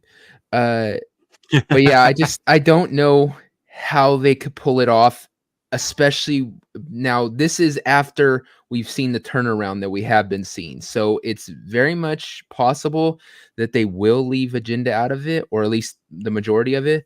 But I still just don't see how they could have Cavill be one of the riders and not have to change some stuff around the team. Well, because he's such a stickler for lore points, and that has actually created friction with people he's tried to work with. It happened on The Witcher. It's clearly happening with fucking Warhammer. And I imagine there's probably some friction with the Highlander stuff too. Somewhere along the way. I don't see this as being any fucking different because Cavill's a goddamn nerd, and he's only a couple years younger than I am. Yeah, So. and he wouldn't have signed on to this if he wasn't a Voltron fan. Because Cavill, we know from his own words, he takes projects like this if he knows the material and is really into it. So that means he knows freaking Voltron. I feel bad for him because of that. Because he gets these opportunities to be part of these IPs that he loves, like we do, a nerd, like you said. Could you imagine loving something and being nerded out about it and then getting the opportunity to be on it? But then every single time you have to see whoever they put in charge of it bastardize it, rip it apart, tear apart. I mean, yeah, it's like you get your dream job, but the whole time you're being freaking violated. Dude, he's the male Summer Glau, right? Everything she's ever been attached to has either been canceled or has gone to shit shortly after she premiered on it. Every time. That's a name I haven't heard in years. God damn. And it's not her fault. It's not her fault. It's like a curse follows her around. I'm convinced it does him too. She was so smoking hot on Sarah Connor Chronicles. Dude, it was better than it was given credit for too. There's my argument for AI sex bots, Summer Glau and Sarah Connor Chronicles. Can't get behind sex bots. Who? I think you can watch it on Hulu. I can't remember. But who's playing a Terminator type of robot is Megan Fox. Some movie that just came out. Yeah, and her thumbs kill people. Her thumbs. Yeah. What? Because they're you never heard of that? They're like looking at her thumbs. No, dude, it's creepy. She's all hot all over except for her freaking man thumbs. She's got these creepy man thumbs. Her nipples are in a weird place too, but yeah. Well, she's got big old fake titties now. They're not her original. Yeah, but even back in the day, like they were always like placed oddly. Well, I never. Yeah, you're just getting nitpicky. At least she has nipples. Yeah. Shit, I'm getting the closest thing I saw to her being nude was when she did a full body paint of like Supergirl at one point. Yep. Yeah, that was a good one. But her thumbs are in that picture, and it's distracting. Yeah, are her nips on her back? Because that's the only way I'd be freaking. But they're those kind thumbs, of like on the sides of her tits. They're not really like. It's weird. Ariel, you want to wind it back and you can hear me pick it apart. And I said, I know you like it, but you can go back and watch it. It's only like 10, 15 minutes ago. You can catch up with that there. I went to, I'm not going to repeat myself. I said all I had to say about it. I hope Cavill does well with this. I hope he does well in all his projects. I just don't see it happening because it keeps not happening for him. I know. Yeah. I know. Even the cameo that he did in Deadpool Wolverine, right? That's as close to that he's ever gonna get. They say they want to use him again. Well, we'll see. It's a lot of fear in that too. It's like just stay away, MCU. I've seen clips of Jennifer's Body. I've never actually seen it. Oh, I've seen that movie a couple times. Yeah. For research purposes. So listen, if it comes out, I'm going to see it. This is one of those things. As a lifelong Voltron fan, I can definitely weigh in on it, and we'll see what happens. This thing's years away though, because he's going into Highlander next, and then if 40K gets off the ground, he'll be doing that. We're assuming there will be a market for movies in a few years too. So. Oh, yeah, yeah. Well, hey, Disney's doing a good job of making that not happen. All right, I do have. Oh, okay. I got the top 10. Are we ready for the top 10? Yes, we is. I suppose. All right, Larry, are you familiar with what I do to these guys with the top 10? No. Unfortunately, I wasn't prepped for that. Oh, I was sent a link and a threat. Okay. All right. Well, this is the follow through on the threat. Apparently, different threat. All right, but don't worry about it. Keep moving forward. Okay. So, when I'm surfing to collect topics for tonight's show, sometimes I get lucky and I get a few, and sometimes I get maybe one, and then we have to make do. And then there are times where good old Screen Rant or She'll Be Art, give or take, they're the same thing basically. We'll just drop an absurd top 10 list or like top 15 list, and they're usually cringe as fuck, and I make Samuel and Devil suffer through it, no matter what it is. And I was you do what I do. Yeah, I was particularly looking for one this week because Samuel taunted me on Sunday, so I was very happy to find one. Now this one does whatever he gets. Yeah, he does. Some bitch, tentacle motherfucker. So let me trigger. I don't even remember what I said to you yesterday, man, but I'm sure I had it come in. There was some hinting about Elrond kissing and other stuff. Oh, right. The Focest with his sister. Yeah. There was some stuff in there, and you were like, I don't need. Let's do whatever you want. It's like, okay, fine, I'll do it. And then I stumbled across this one yesterday, or maybe this morning. I don't know anymore, but we got this one. So here we go. Shill Rant. And this one hurts me more than you, but this one is simply because these people have no fucking originality with their choices of top 10 actresses, F-U in that bullshit, who'd be perfect to play a recast of Princess Leia. Why are we even considering recasting fucking Princess Leia? Because it's just Disney. Let her be Disney. dead. It's Disney. Fuck. So let's go through this. Haley Stanfield. No. Hell no. Look, Fuck no. She's fine. That girl. I That like girl her. belongs in comedies. She's got great comedic timing. She can sing. Yeah. She can dance. She does, like when she was in what was it, Pitch Perfect 2. She was great in that fucking movie. Yeah, I have it right there. She should one of my guilty probably pleasures. not. Yeah, she should probably not like get into like epic sci-fi space opera shit though. No. Yeah. And she's attractive too. So I mean that she yeah. has all this to work with, but she should not be going deeper into this realm, this genre.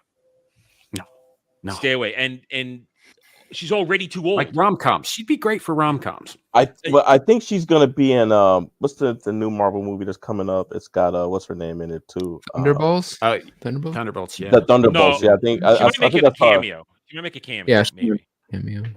I didn't see her on the cover or anything. Any of the Well, posters. I saw her in on a the- still. I saw her in a photo.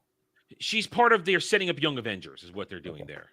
So Which is going to be lame. either way, here's the theme of this: too old.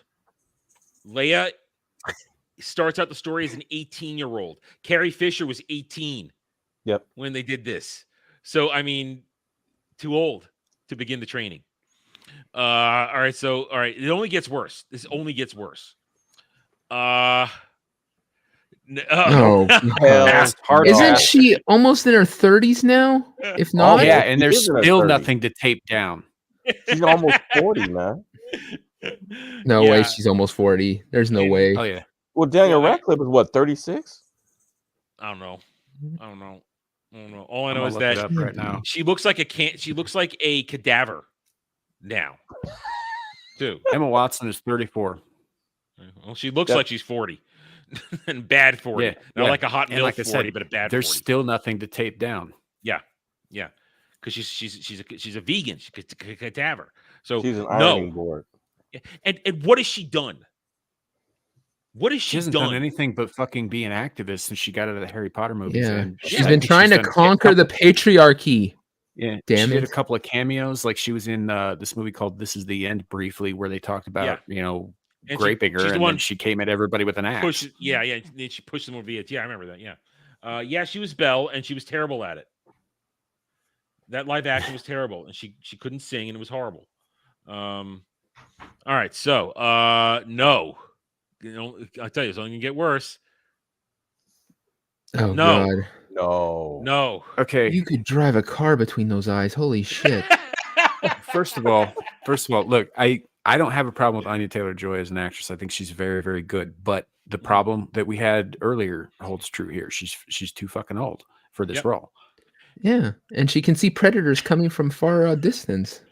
I mean, Ariel she played a does not approve. 17-year-old in Split, and Split was what, fucking 12 years ago?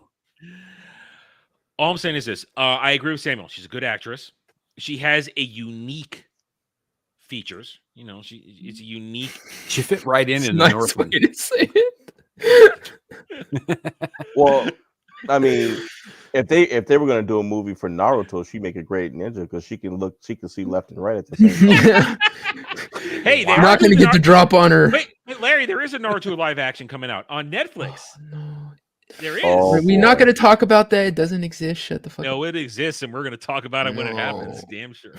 All right, so once again, too old, I don't know doesn't about look this right. shit, pale face. I didn't say you have to watch it. We're still going to talk about it when it happens. I don't even know who the fuck this is. I'm not 100% sure who that is. I mean, let's actually read who she is. Claire Foy is a fascinating possibility of recasting Leia. She's from The Crown. Yeah, that's why I said the I didn't watch that. Yeah. The crap. She's too old, but out of all of them, she's the least aggressively shitty to me, I guess, maybe. But she's, like you said, way too old. Too old to begin the Way training. too old. Too old to begin the training. I don't know who she is, so I don't think I've watched anything she's in. I'm And sure it looks she's like great, but just a TV actress. So, I mean, okay, sure. All right, but too old, you fail again. All right, keep going. Nope. Too old. No, way too old. Way too old. Anne Hathaway is my age. A little older, actually, I think. I mean, I got no. No, she's not older than you. No. Look it up. Yeah, Look it up. I think she's older than some of the other I mean, ones, but I don't think she's. They're your coming age. out with Princess Diaries 3 now. Are they? Yeah, and Wow. Devil Wears Prada, Nope. and Devil Wears Prada 2. She's 41. You were right, but she's only 41. a few years younger than I am. She's slightly younger than me, but too old. If you're recasting and starting over, which is what this means, because you can't. Because here's the thing: recasting in Disney timeline means dealing with them when they're young. Because guess what? They killed her in the sequel trilogy. So it's not like you're casting an older Leia right now. You're recasting young Leia. So too old. Good actress. Yeah. Too old. Has caught had her her hot fucking moments. Too old. 25 years ago at this point. Yeah, she's got the look. But yeah, way too old. Also, It's just too tall. Too tall to be Leia, too. Leia's not tall. Okay. Too old. British. Keira Knightley, way too old. And she was already in Star Wars. So that should cancel it out, too. Too old. Too tall. She's again, same problem with Emma Watson physically as well.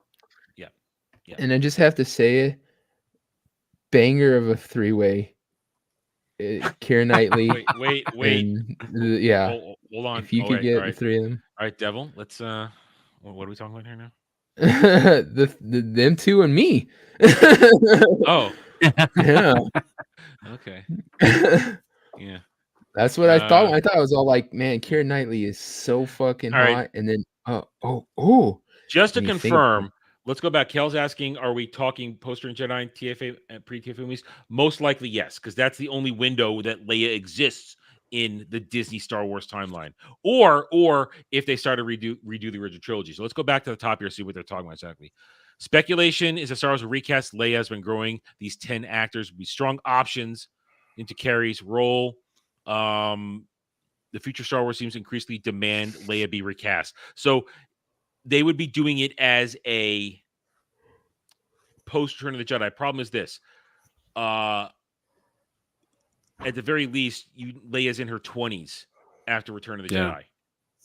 So, yeah, they'd most likely be, since we know they've been mining and bastardizing the EU, they'd probably take something like the Truce of Bakura as kind of a jump-off point to, Yeah, but fuck it all Leia up. But around that age. Leia's 21, 22 years old at that point. Yeah. Yeah, she's 21, 22.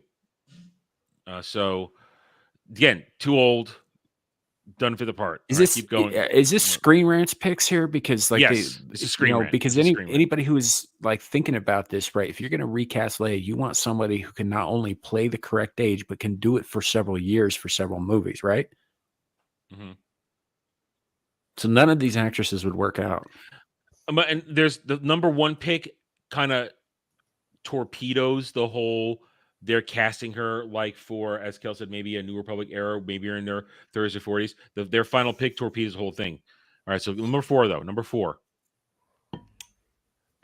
No. Too old. Too old. And, again, doesn't fit the role. Now, listen, I'm not throwing Liz Olsen out of bed ever. And she does more than the MCU. But, no. So she, like a number of the actresses in this list so far, is actually quite good at her job. She just, I don't know that, aside from the too old thing, I just don't know that this is the character for her. The only one that I've seen so far, besides Claire Foy, who I have no idea who that is, that I would say is a shit actress, is the Twig from Harry Potter. Mm-hmm. Yeah, listen, that's a good point. Let's remind everybody. As we go back, let's just go back through all these right now.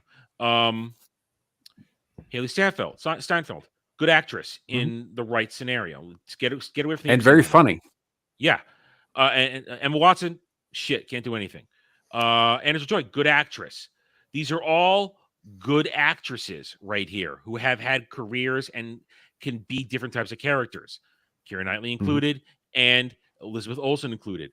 But these are not people who fit the role of Leia. The what you're seeing right now is a Screen Rant morons taking their favorite current sci-fi-ish actresses, or at least used to be sci-fi actresses, and just throwing them in there. So we like this one. That's the way I see it. Liz Olsen, good actress, attractive. I don't think she fits it. She doesn't work. Too old. Number 3, Pew Pew. I don't get the deal with Pew Pew here. I don't get her deal with her right now. I don't get her. So another amazing, like most of the stuff I imagine, Adam, that you've seen her in has been pretty mainstream and pretty recent. Not much. So, I've barely seen her because I haven't watched any of the MCU crap. I've seen cool stuff, and I didn't watch Oppenheimer because I took a history class on it, so I didn't. Right. So there are some more obscure movies that you should probably check out with her in it. Number 1 that I would recommend is called Fighting with My Family. It's about pro wrestling, about Paige, I think, and she plays that character in there. She's really fucking excellent in that. Plus, it's got Nick Frost in it. The other one that I would recommend in terms of her acting skill, but I would not recommend as a movie for anyone to watch ever, is called Midsummer, which is about human sacrifice.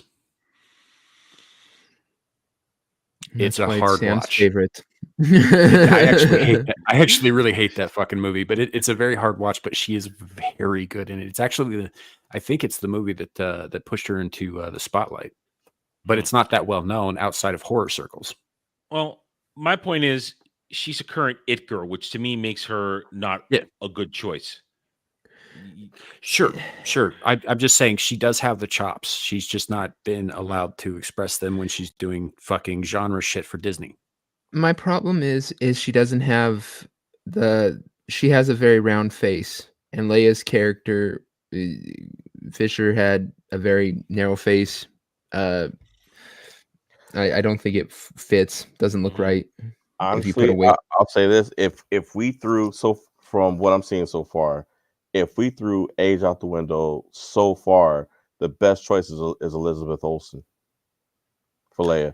I think Florence would be better as a Jedi because she's way more. She just looks more physically.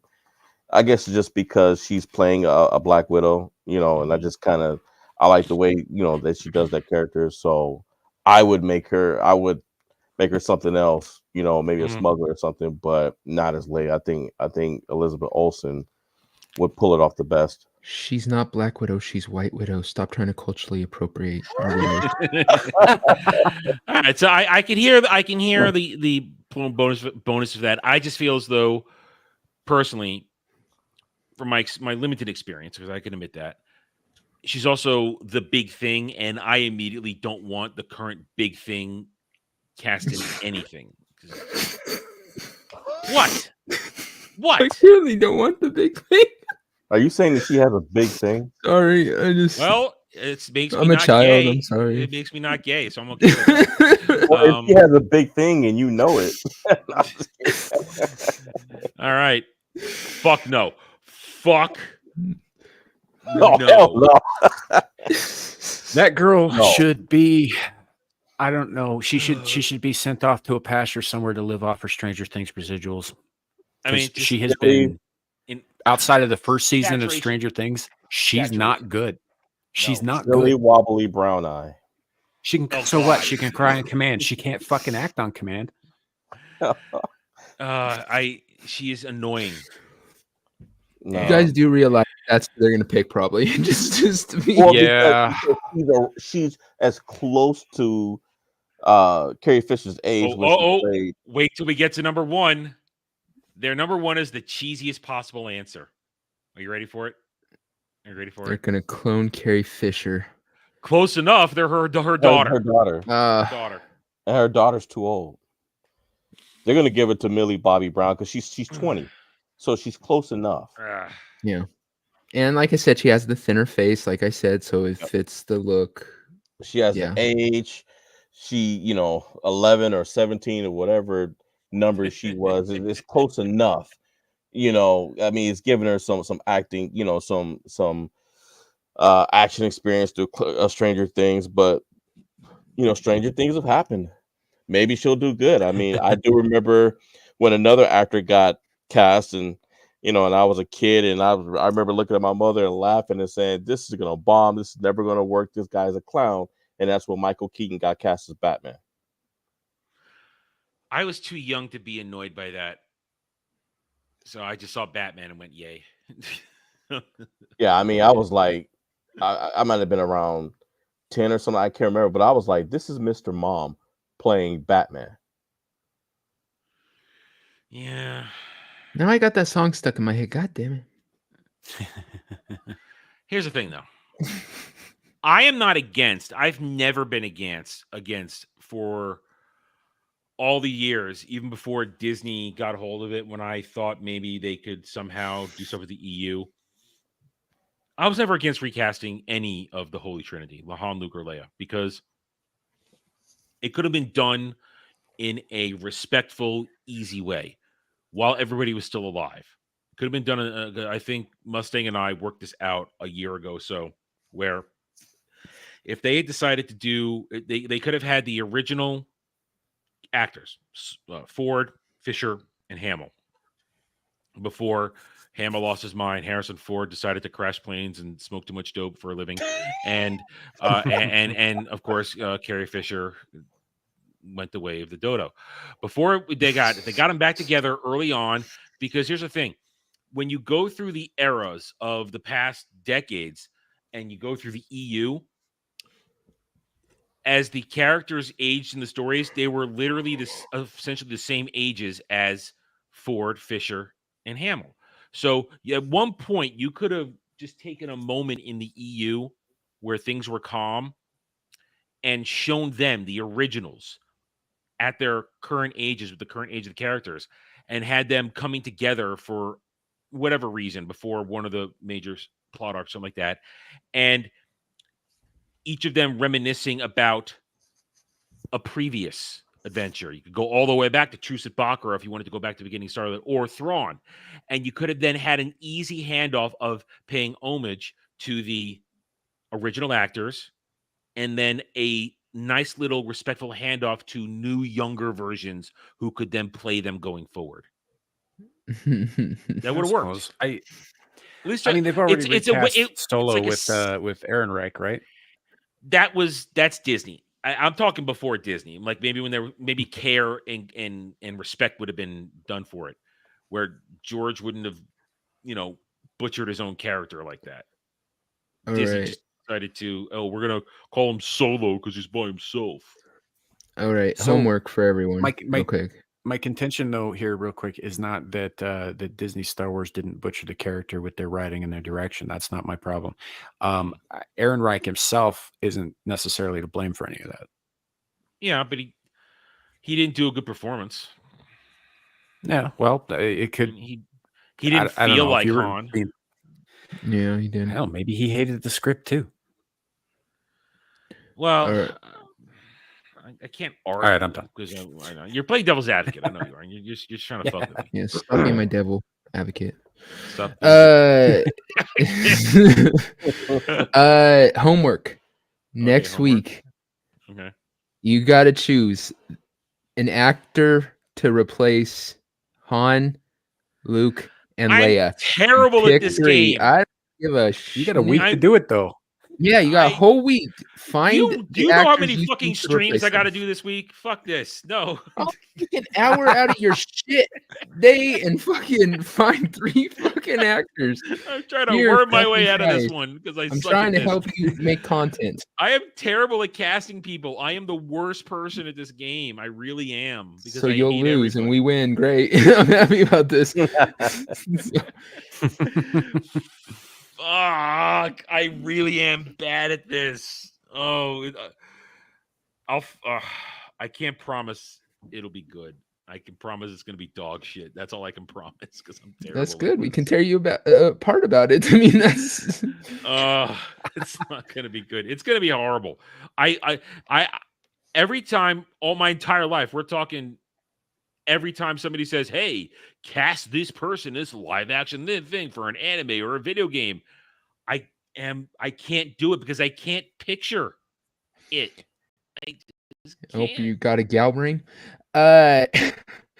Here's the thing: you also can adjust their age, so you don't have to sit there and worry about the age. If you think that, I don't know who the hell, can play a good character, but they're like 62 years old, say, okay, it's him, but when he was 20 type thing, All right, so is this, we're restricting ourselves to people who are alive, right?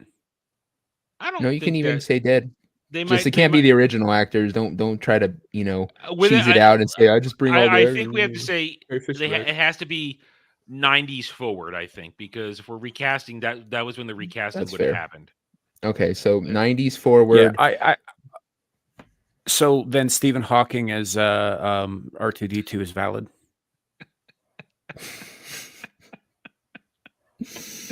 What he wasn't dead in the We're doing 90s? the original. We're doing Leia, Han, and Luke.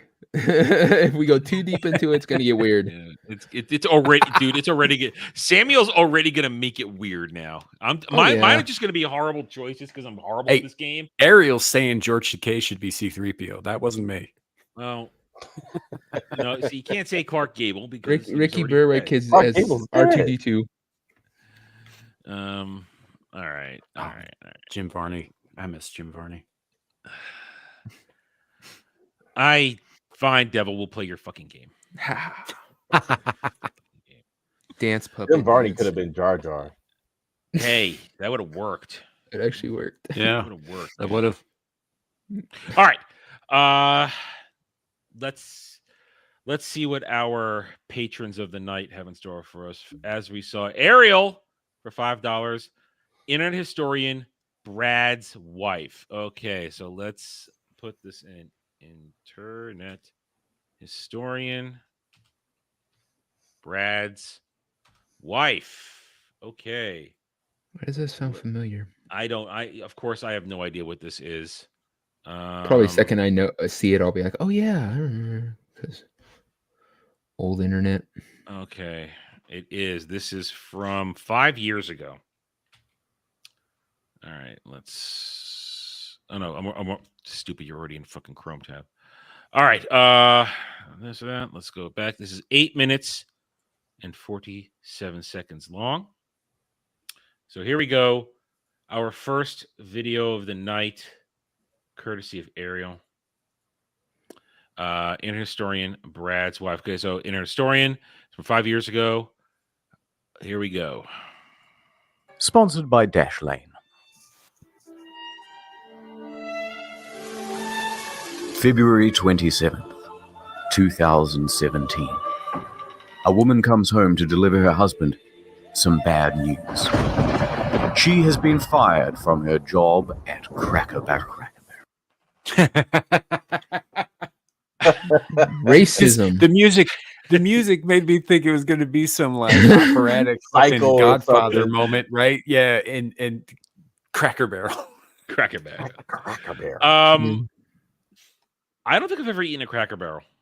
I have. You ain't missing nothing. Okay, yeah, I'm gonna tell you this right now. For a white dude, you know, my redneck blood, I should love the place. I don't. All the food has no flavor. Nope. Adam, as a chef, you would 100% agree with me. It is bland. It is flavorless. It sells on that it's this home cooking kind of shit. It's crap. There's like a couple good things on the menu, but otherwise. Well, I'll put it this way. It's home cooking at someone's house that you would never go to eat breakfast or anything else. Yeah, like their one of their big claims to fame is the chicken dumplings, right? They're it's shit. It's just it tastes like canned chicken thrown in bland gravy with. That's why you dump it in the garbage, devil. Yeah, everything I've tried there I haven't liked. There was one thing I liked, and that was like a special they did where they were like taking chicken strips and running them in some sort of sauce, and that sauce was amazing.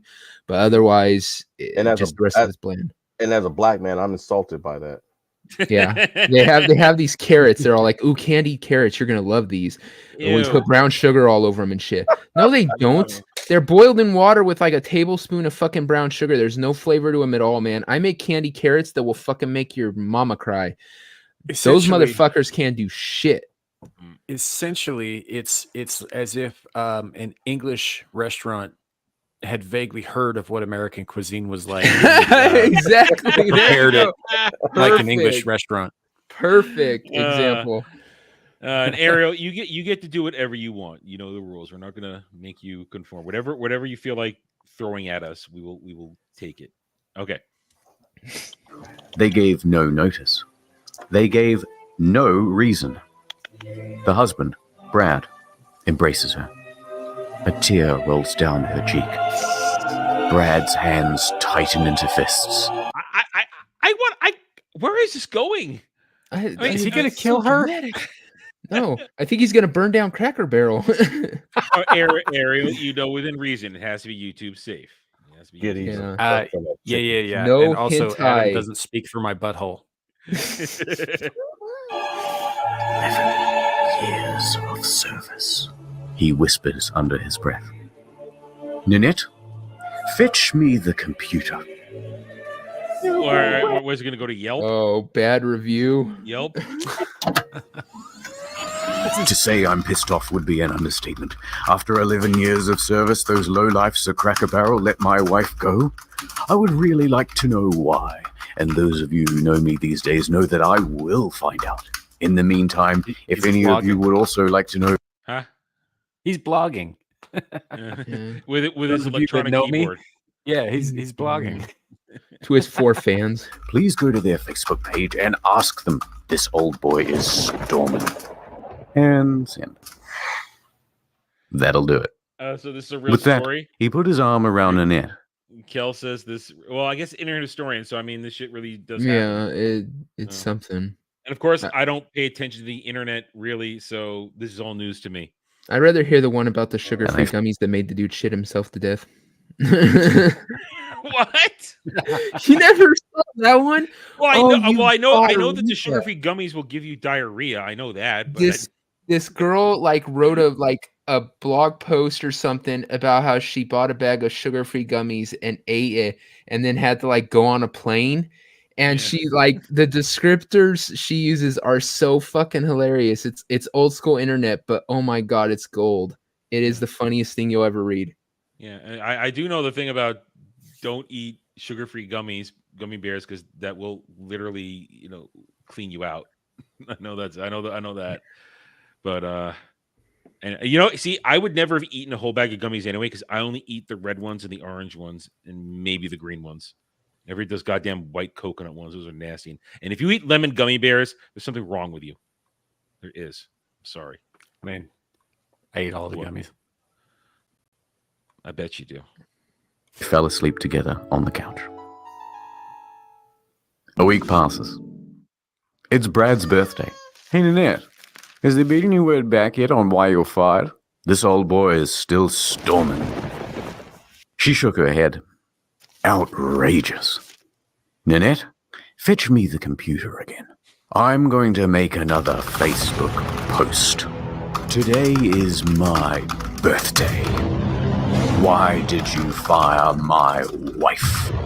As if the two things have anything to do with each other. Get your cake.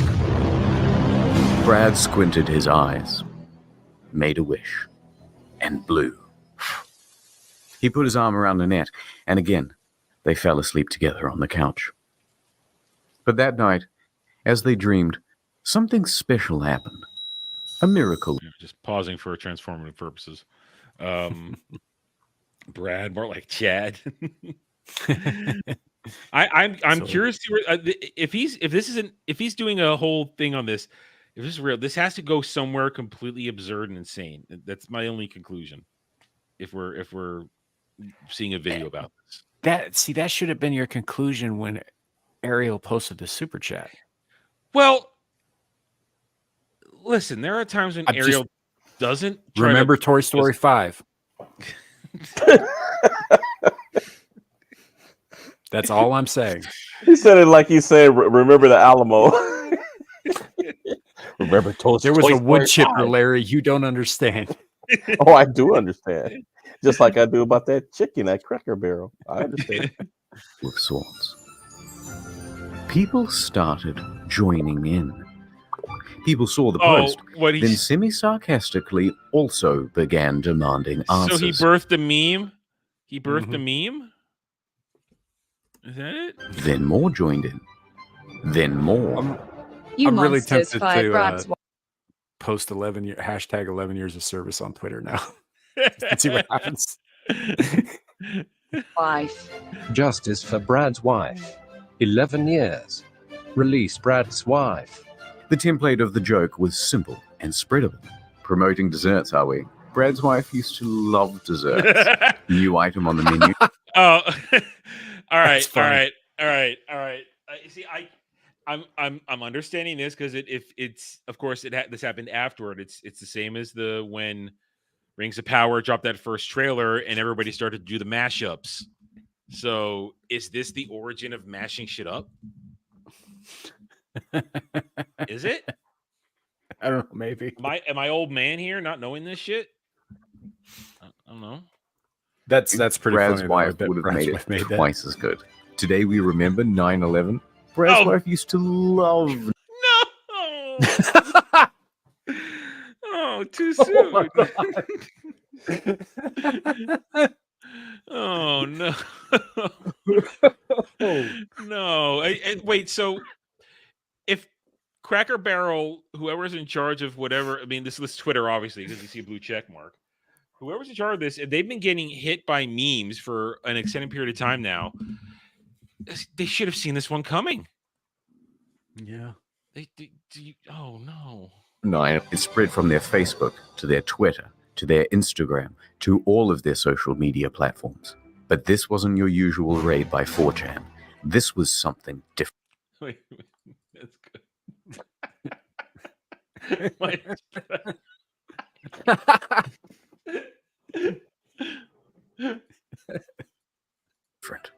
An army of mostly boomers putting cracker over the barrel. It was the mums and dads of Middle America leading the charge.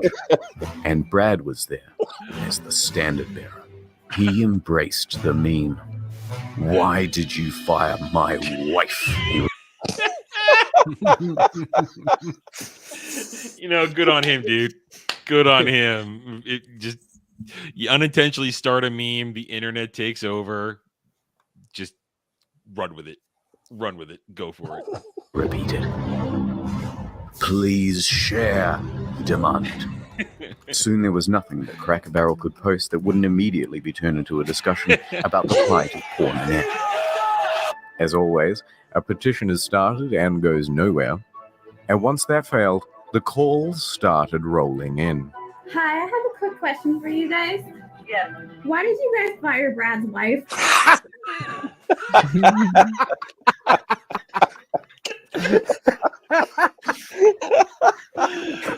See, this restores my faith in humanity a little bit. You know, I feel like there's justice in the world. Maybe for Brad's wife at the end of this.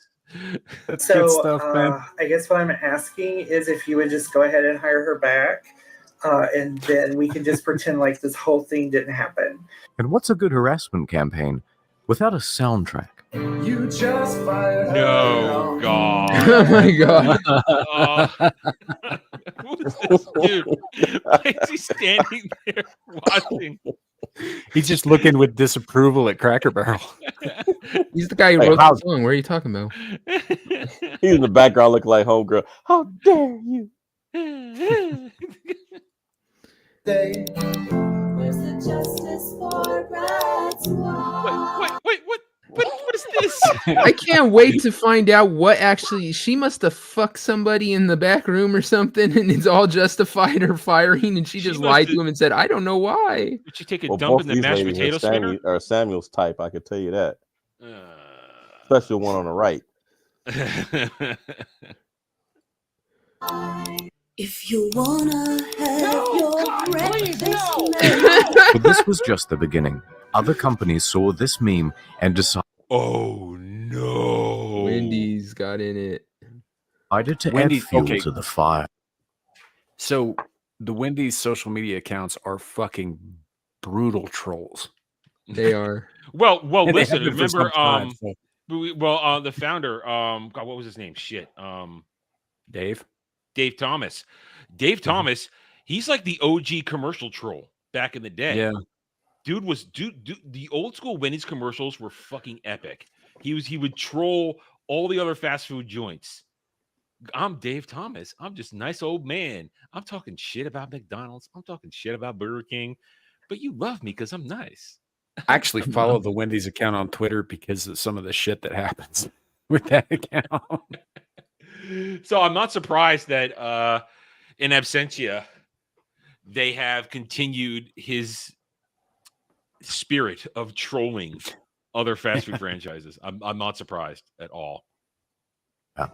On social media, they were posting about Brad's wife. In IRL, they were putting up signs promoting Brad's wife. And Wow, I this proves that I live. This proves I live in a freaking hole. I never saw any of this shit in anywhere I lived. I think I did, but I didn't get the context.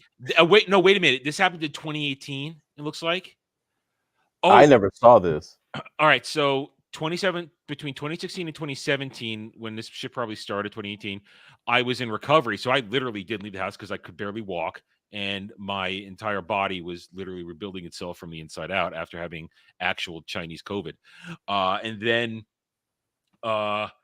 after that, when I came back here, all I did was literally for most of 2018 study. I didn't do anything because I was it was a new program. I was trying to beef up get early grades to cushion. So I literally had shut myself off from the world. And when I wasn't studying, I was playing an MMO. I was playing either Star Wars or Final Fantasy. So I that's why I missed it. And I didn't start actually being actively looking at social media until late 2018, early 2019. That's when I started actually looking at YouTube, looking at this stuff. So I really was not paying attention to anything on purpose because I didn't care. So that's definitely why I missed the shit. And definitely nowhere around here were any of the fast food joints putting Hire Brad's Wife on their things because they have no sense of humor around here. Okay. And that prompted the news to get involved. More teens are having Why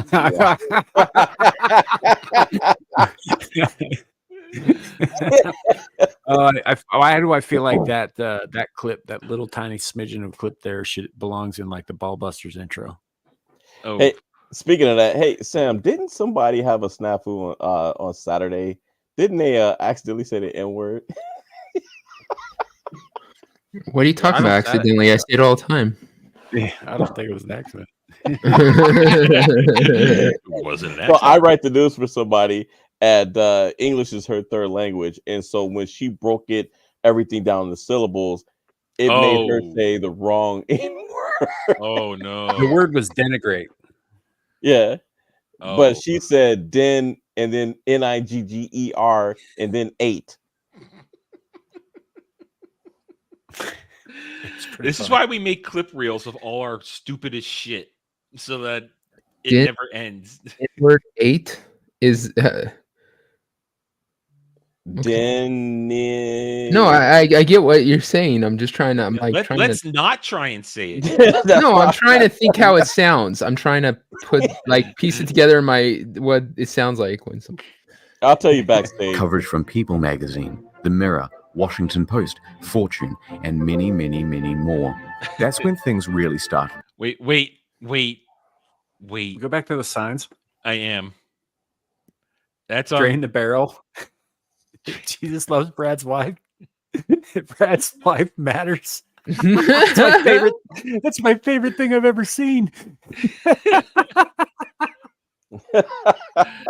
Oh my god.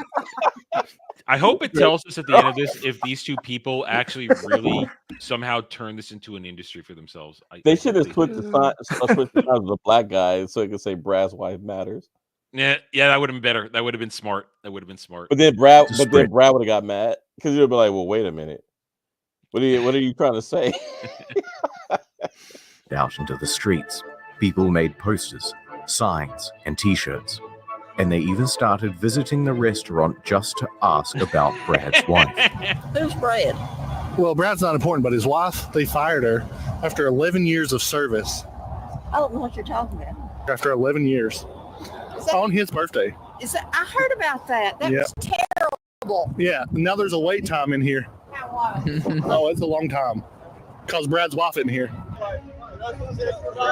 Oh no, they're protesting. Brad could see that this things looks were like spiraling. Oh, this would have been listen, this is outstanding social media content. It's outstanding. Back then, I'm sure it was great. Out of control. He called on the troops not. Wait, was that Admiral Akbar? It's a trap. Come on, go faster. Yeah. yeah, that's Admiral Akbar. It's a tarp. He called on the troops not to harass the local chain. The firing was a corporate decision. Good morning. I still have not heard from said company. Wait, if it's a corporate thing, then she definitely did something wrong. If it came from corporate that her ass need to get out there, the only way that happens is like if she did something wrong that hurt the brand, right? Anything other, it would be a local thing. The store would have to fire her. It's like, did she go on social media and like in her outfit, her work outfit, and like flash somebody or something like that? That would get corporate to say you need to get rid of this person. Badmouth the company. Yeah, like something's hinky here. Brad's wife's a bitch, I'm thinking. Devil, believe all women, devil. Believe all women. Remember that some very good people work for them. So if you want answers, please direct questions to the Home Office. They're the ones who fired my wife. But it did little to temper things down. You're fired, Brad's wife. You shall be on fire. What is that? What the hell? What is This took a turn. That's like a demon child. It's a demon child. What the hell? Like a threat too. That was that Billy Haley Robinson, whatever that girl is, number 11. Billy Bobby Brown or whatever. Billy Bobby Brown. There we go. That's how she got the role as 11. So in all this time, Brad still hadn't heard back from the company, and we feared that we'd never get Because answers. they can't. But one smooth talker succeeded in getting a few details by pretending to be a manager from the corporate office. Mush mush. I got this email from my boss today stating something about Brad's wife. Do you know her personally? Yes, sir. She was my boss. And that's when she spilled the beans. Oh, devil. Here we go. Get the answers. I think it was she was kind of a softie, sir. Now, from A softie. That means she wasn't disciplining her troops. Yeah, she wasn't pulling her doing her duties. Yeah, letting them walk all over instead of being a manager. Okay. Yeah, we could have just called it a day. But here's the thing about boomer humor. They don't know how to let a joke go. Once something is funny, it remains funny to them for years. That is true. That is true. that's Some true. people That's fair. just like hey, he's like the joke's over, guys. Time to move on. Gotta let it end. Notice it skips Gen X here. Mhm. And that doesn't spell good news for Cracker Barrel's social media. So that's what the future holds for Cracker Barrel. Years more of hashtag Brad's wife. But what about for poor Nanette? Well, there's good news. It turns out that a lot of those offers by other businesses to hire Brad's wife weren't entirely such. Whoa. Can we see what Brad's wife looks like before we have her show up at Michelle's corner? I don't think you get how this works, Adam. They're hiring Brad's wife as is. Yeah, As she was sight when she was unseen. hired from the Cracker Barrel. Sight unseen. It looks like Probably the in an Brad's apron. wife part is photoshopped in though. You can see a difference between Brad's wife and the open Wednesday, Saturday now hiring I part. think it's just a grimy camera lens, man, because that also goes all the way up into the trees. That smudge. I don't know. It's just look. It's a different color black. Just those words, Brad's wife. So I'm thinking it's Photoshop. I think Devil's right. Yeah, that I'm you're a right. pro That with this shit. does look a little It might be. changed. Yeah, it could be. Sarcastic. 11 years of service? Come on in for an interview. Dozens and dozens of real offers started rolling in. Suddenly, Brad's wife had her pick, and she could work pretty much anywhere she wanted. And US that, Army. roughly What? U.S. Army. speaking, is where the story ends. You can still visit Cracker Barrel today, and the top comment will still be some dumb shit about firing Brad's wife. But that doesn't matter, because better than an answer, Brad got his wife a new job, and this old boy could finally rest. The storm had passed. I'd like to know where she ended up working. Mm-hmm. I need closure. Ad time. You go to log into your internet banking. We'll let Invalid password. we'll let Internet Historian get his ad in. Strange. It's only fair. You call your wife. She's not picking up. You go to send her a DM on Facebook, but you Does she can't work at log in. Cracker Barrel? Invalid password.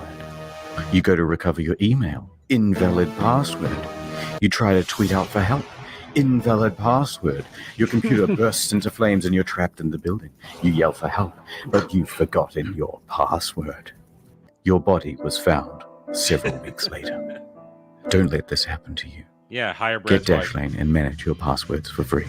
Easily and securely store your passwords All right, we got his and personal information in Dashlane to log into current accounts instantly. Also, there's a 30-day free trial here, and if you want to be able to use promo code Internet Store, you get 10% off. Thanks. God bless. All right, there he got his ad in. Do we know where Brad's wife ended up? Does anybody know? The strip I'm gonna club. find out. Can we find out? I actually want closure on this. I want to know. Let's see. And I while you really look don't that give a up- shit. And while we look, we've got one more video from our good friend, sometimes panelist, Mr. Bug. We're going to be doing Batman Gets Doxxed on Twitter by Pants a Hat. Okay, so Poor Batman. Let's go to that one. Batman Gets Doxxed on Twitter. Here it is. Oh, I already see where this one's going because I recognize the character that was in the thumbnail with Batman. That could be a problem. Anyway. All right. Thank you, Bug, for the $5. And let's share this one. Bug, you could just not be on the show no more. You don't have to get his show canceled, man. So I'm not finding anything immediately about where Brad's wife ended up, but there are a bunch of posts and things that came up talking about why she was, like fired and what Cracker Barrel plans to do about it and why it's still a huge thing apparently. If anyone cares about that this many years later, get a fucking life. Holy crap, man. This is like 5-6 years later now. So, I mean, geez. Well, all right. Thank you, Arrow, for that one. Oh, what? Go ahead. For example, here, just real quick, in regards to Brad's wife, this is on Reddit at the Cracker Barrel. I want to know right now why you guys fired Brad's wife. 10 years ago, or 10 years she worked for Cracker Barrel. You guys fired her for no good reason. I'd like a legitimate statement. I mean, this was 8 months ago. I'd like you to hire her back with all benefits and a raise. This is just ridiculous.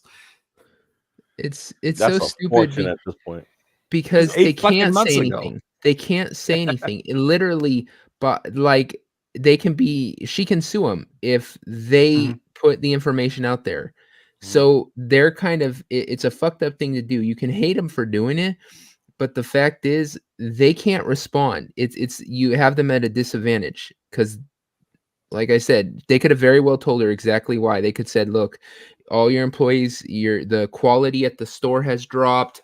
Nothing's getting done. Every time we go down there, you have an excuse why your people are fucking up and you're not doing shit about it. We have to let you go. She goes home to her husband. They let me go for no reason. I'm sorry. I'm not going to give a shit. I get where you're coming from, Devil. But I don't think it's really about Brad's wife. No, it's about the meme of it, the joke of it. Yeah, I get that. I'm just saying, I just give my attention to a meme that I think deserves it. I would laugh for about 5 minutes about this, and I'd be like, I don't give a fuck about Brad's wife. Fuck Brad's wife.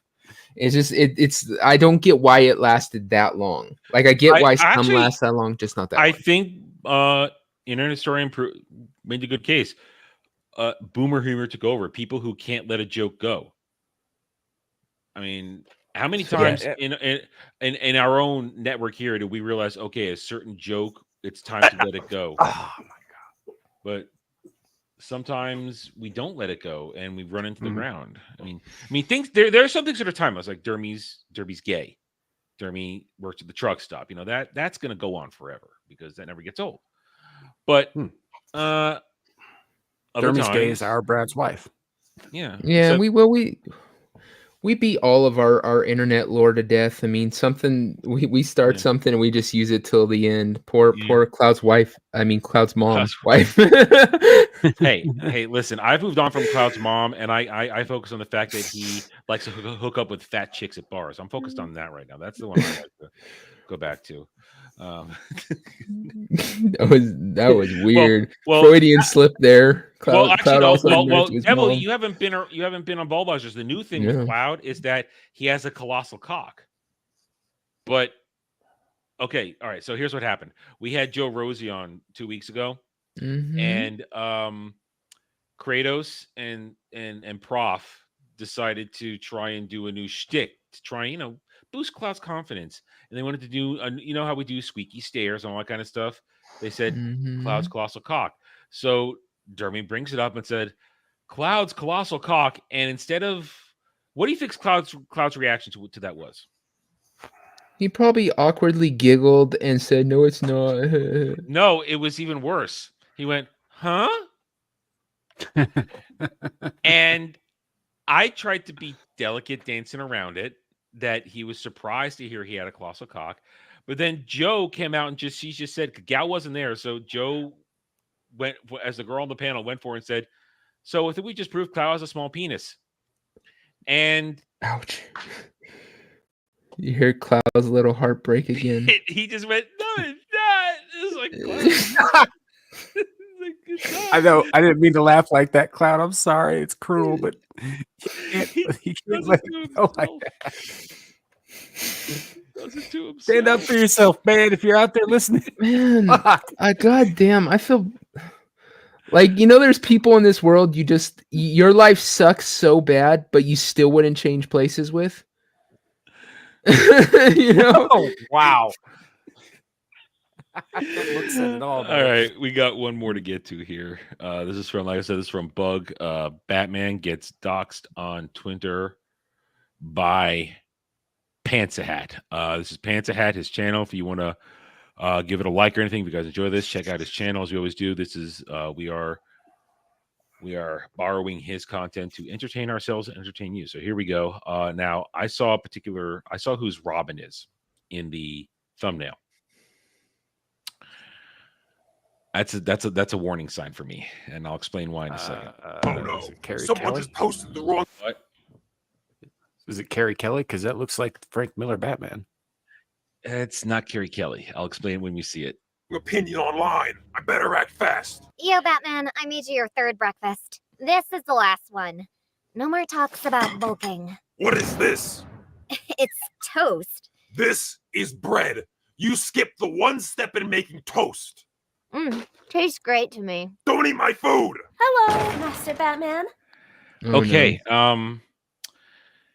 Clearly, it's supposed to be Girl Robin. You know what the problem with this is?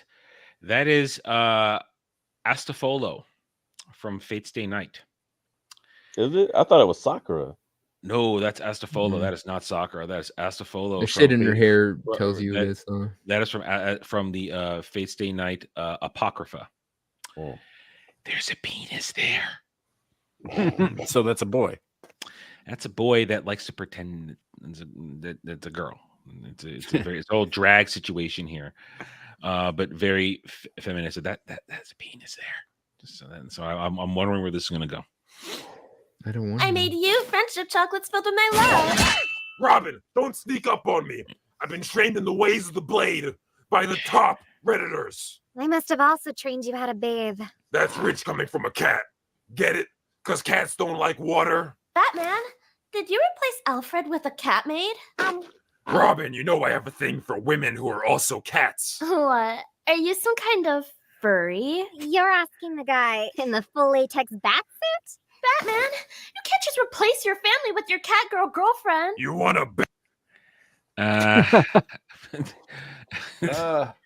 Bug, what's wrong with you, Bug? Now I'm looking around here. Is that a Monster Museum I don't know. poster right there? That's Monster Girls with titties. Okay. Bet. We are not dating. We have an on-again, off-again relationship. Mainly because if he was on me too long, my bones would shatter. Robin, this jealousy. I don't like this. I'm trying to figure out why Bug sent this to us. I'm sure Because he's an evil little bastard. Yeah, that's it. We haven't gotten to the point of it yet. Gets doxxed on tour. We haven't gotten to that point yet. He's unlike you. Just do what I do and suppress your emotions with work. You haven't left the cave in weeks. The office declared you legally dead. You know, my parents went outside once. They didn't come back. Cool. So what have you even been doing? That's pretty funny. that's good. Lego Batman. Doing on that computer? I'm learning a new form of combat from an elite group of justice fighters called the Keyboard Warriors. Batman, it looks like you're just harassing people on Twitter. I'm doing God's work. Wait. Listen. As a Twitter troll myself, I approve. I exist on Twitter for three reasons: to promote my stuff, to promote my friend's stuff, and to troll stans. That's it. That's the only reason I'm on Twitter. and to troll Dermy. Hey, what's happening to the screen? Salutations, Batman. I, the Riddler, have just bypassed your McAfee premium firewall. McAfee. Premium even. I'm old. Oh no, it's this idiot. Idiot! Do you have any idea how high my IQ is? I ghost wrote Rick and Morty. I bet you don't even understand the significance of the pickle. Oh man. It's Rick's cock. Not that hard. I never actually really thought about it, honestly. It's Rick's cock. Pickle Rick. It's just, I never thought about it. It's extremely Freudian, and it's very simple and juvenile and puerile. That's when I was kind of starting to check out of it at that point. So I guess I wasn't thinking too hard. Rick and Morty isn't that fucking smart. I don't know why everybody keeps saying it isn't. The first 2 seasons were acid and funny, at least funny enough. But then it started trying to get too into itself. And I just noticed the coin and the dinosaur. I approve. I approve. Oh, nice. Man, he means business. What do you want, Riddler? You must answer my riddles, Batman, or I... Nah, I don't feel like it. What? I really like that. Like, no, I don't feel like it. No, I'm not gonna play this time. I don't feel like it. Batman, that's not how this works. Why not? Because if you don't answer my riddles, Batman, then I'll dox you on Twitter. Nice try, Riddler. But I already know where I live. That's not it. I scrolled through the past 5 years of your tweet history and found something Twitter would disagree with. You'll be trending for weeks. Ratio to oblivion. Riddler, my viewpoints have changed. I'll agree with whatever the popular consensus is. No man can win a fight against Twitter. Not good enough, Batman. It's, funny because it's true. Yeah. Funny because it's true. And don't worry, Batman. I was trending once for a monster reason. People will forget. Oh, God. Hopefully. Because also your dick. Because of penis. That's why. I'm going to have to distance myself from you publicly. You understand. You bested me, Riddler. Just tell me why. Oh, besides to prove I'm a better person than you, it's quite simple, really. Hi, Batman. Oh. Ledger Joker. Come on. Jeez. So this is interesting in a Batman cross section on its own. You've got, old man Batman from Dark Knight Returns. You've got a twink Robin, a literal twink Robin. And that's a lady boy. That's a trap. That's a twink Robin. Yeah, it's a twink Robin. Then you've got an old school Joker. I'm sorry, old school Riddler, because that's old school Riddler right there. And now you've got Heath Ledger Joker. Fascinating. A fascinating intersection of different Batman eras. Catgirl Alfred. Joker, why on earth would you team up with Riddler? He's lame. I needed help hacking your computer. All it takes is one bad tweet to ruin a life. You see, my father got canceled on Twitter, and in his gamer rage, he went into the bathroom and grabbed his Gillette razor hash. Oh, God. Gillette razor. Playing off, well, first, they're playing off his joke thing, but then, of course, the Gillette razor incident from 3 years ago. So, well played. Well played. Tag not sponsored, by the way. And then he... Joker, why would your backstory have a sponsor? Get to the point. Point. You see, I don't need a point, Batman. But what I do need is those Robin thigh pics. I didn't mean to stop there. No, yeah, you didn't post it. No, I've never seen this before. How would I know? I just was going to react, but there's a penis there. There's a penis. Let's play for the love of Christ. You'll never get those pits, Joker. Riddler, how are you okay being a part of this? Batman, is it gay if I'm getting paid? Now, Yes. Yes, it is. Yes, just like Polo is a dude and it's gay. Time for the riddle. What do you call? There we go. Whoa, Chico, you just stopped the Riddler. Nice work. Batman, I think she's just stealing the computer. What? Batman, should we go after her? Let her go, Robin. She saved us from her greatest foe yet, Twitter. Now I can go outside and touch grass or punch a poor person. That was weird, Bug. It was very weird. It was weird, but I will say I am impressed by the layer of the jokes. But it was weird. And honestly, if I didn't know who Astafolo was, you all would have thought that was a chick. At least I think you would have. I mean, yeah, probably. Yeah. Maybe, but it wouldn't matter because I'm not like Dermy. So Yeah, But anime so- chicks don't really do it for me. So and she's not in Tal, so Adam had no. But I mean, so you wouldn't have. If you don't know Astafolo, you don't know that's a lady boy, that's a twink. So all right, but thank you, Bug, for the $5. That was a weird one. But I appreciate its humor. I did appreciate the humor. And with that, we are done. We are finished. So whoa. Wow, my studio. Oh shit, hang on. My studio froze. How strange. Let me refresh it real quick so that I can properly end the stream. Okay, this is weird. It's happened to me a few times. Yeah, this happened to me yesterday on Roundtable. I didn't realize it till I ended the stream, and fortunately, it was right near the end, so I could gauge it. But I kind of need see what's going on here. YouTube seems to be taking a dump right now. Hang on. Let me see if I can bring it up on Chrome real quick. Anyway, while I do that, Samuel, what's going on with the rest of the week for you? Not too much up until Friday. We'll be back with Abyssal Musings over on Samuel the Infamous with Lawrence Knight, who's here on the panel with us today, and possibly Devil if he has time for us. And then we go over to Devil's channel, Beelzehub, for Beelzepub, where I'm going to be very tired and probably talking some nonsense about robots again. It happens. And after that, the next day, back over on my channel, Samuel the Infamous, we have Screaming Into the Void. The next scheduled program I have after that is this one next week for Mellow Mondays right here on Adam the Renaissance Nerds channel.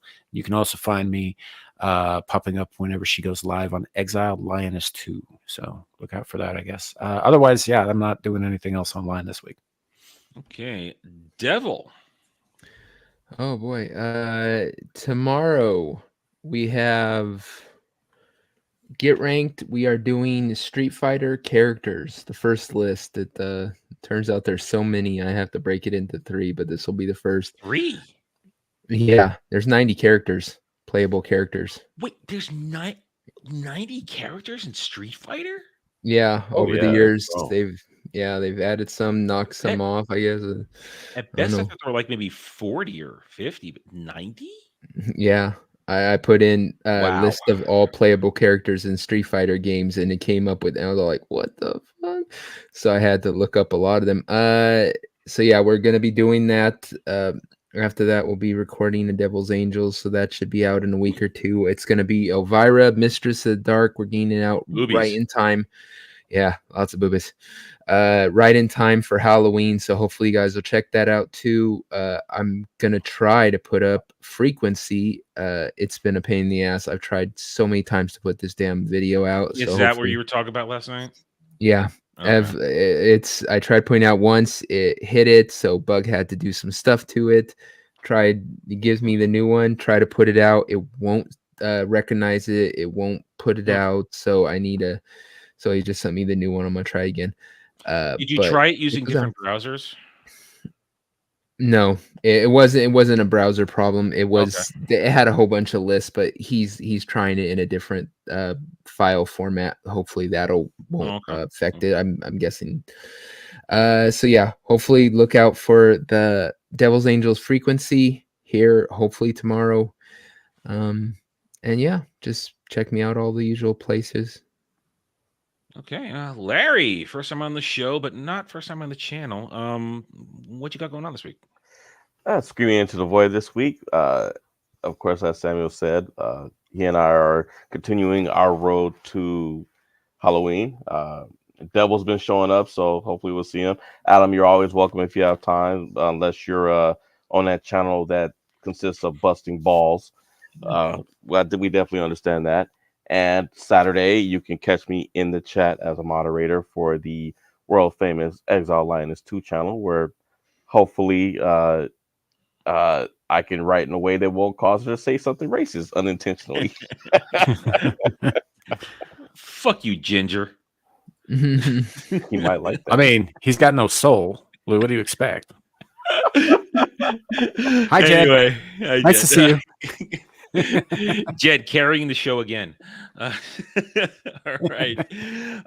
As for me, rest of the week. He's not Jewish. Wow.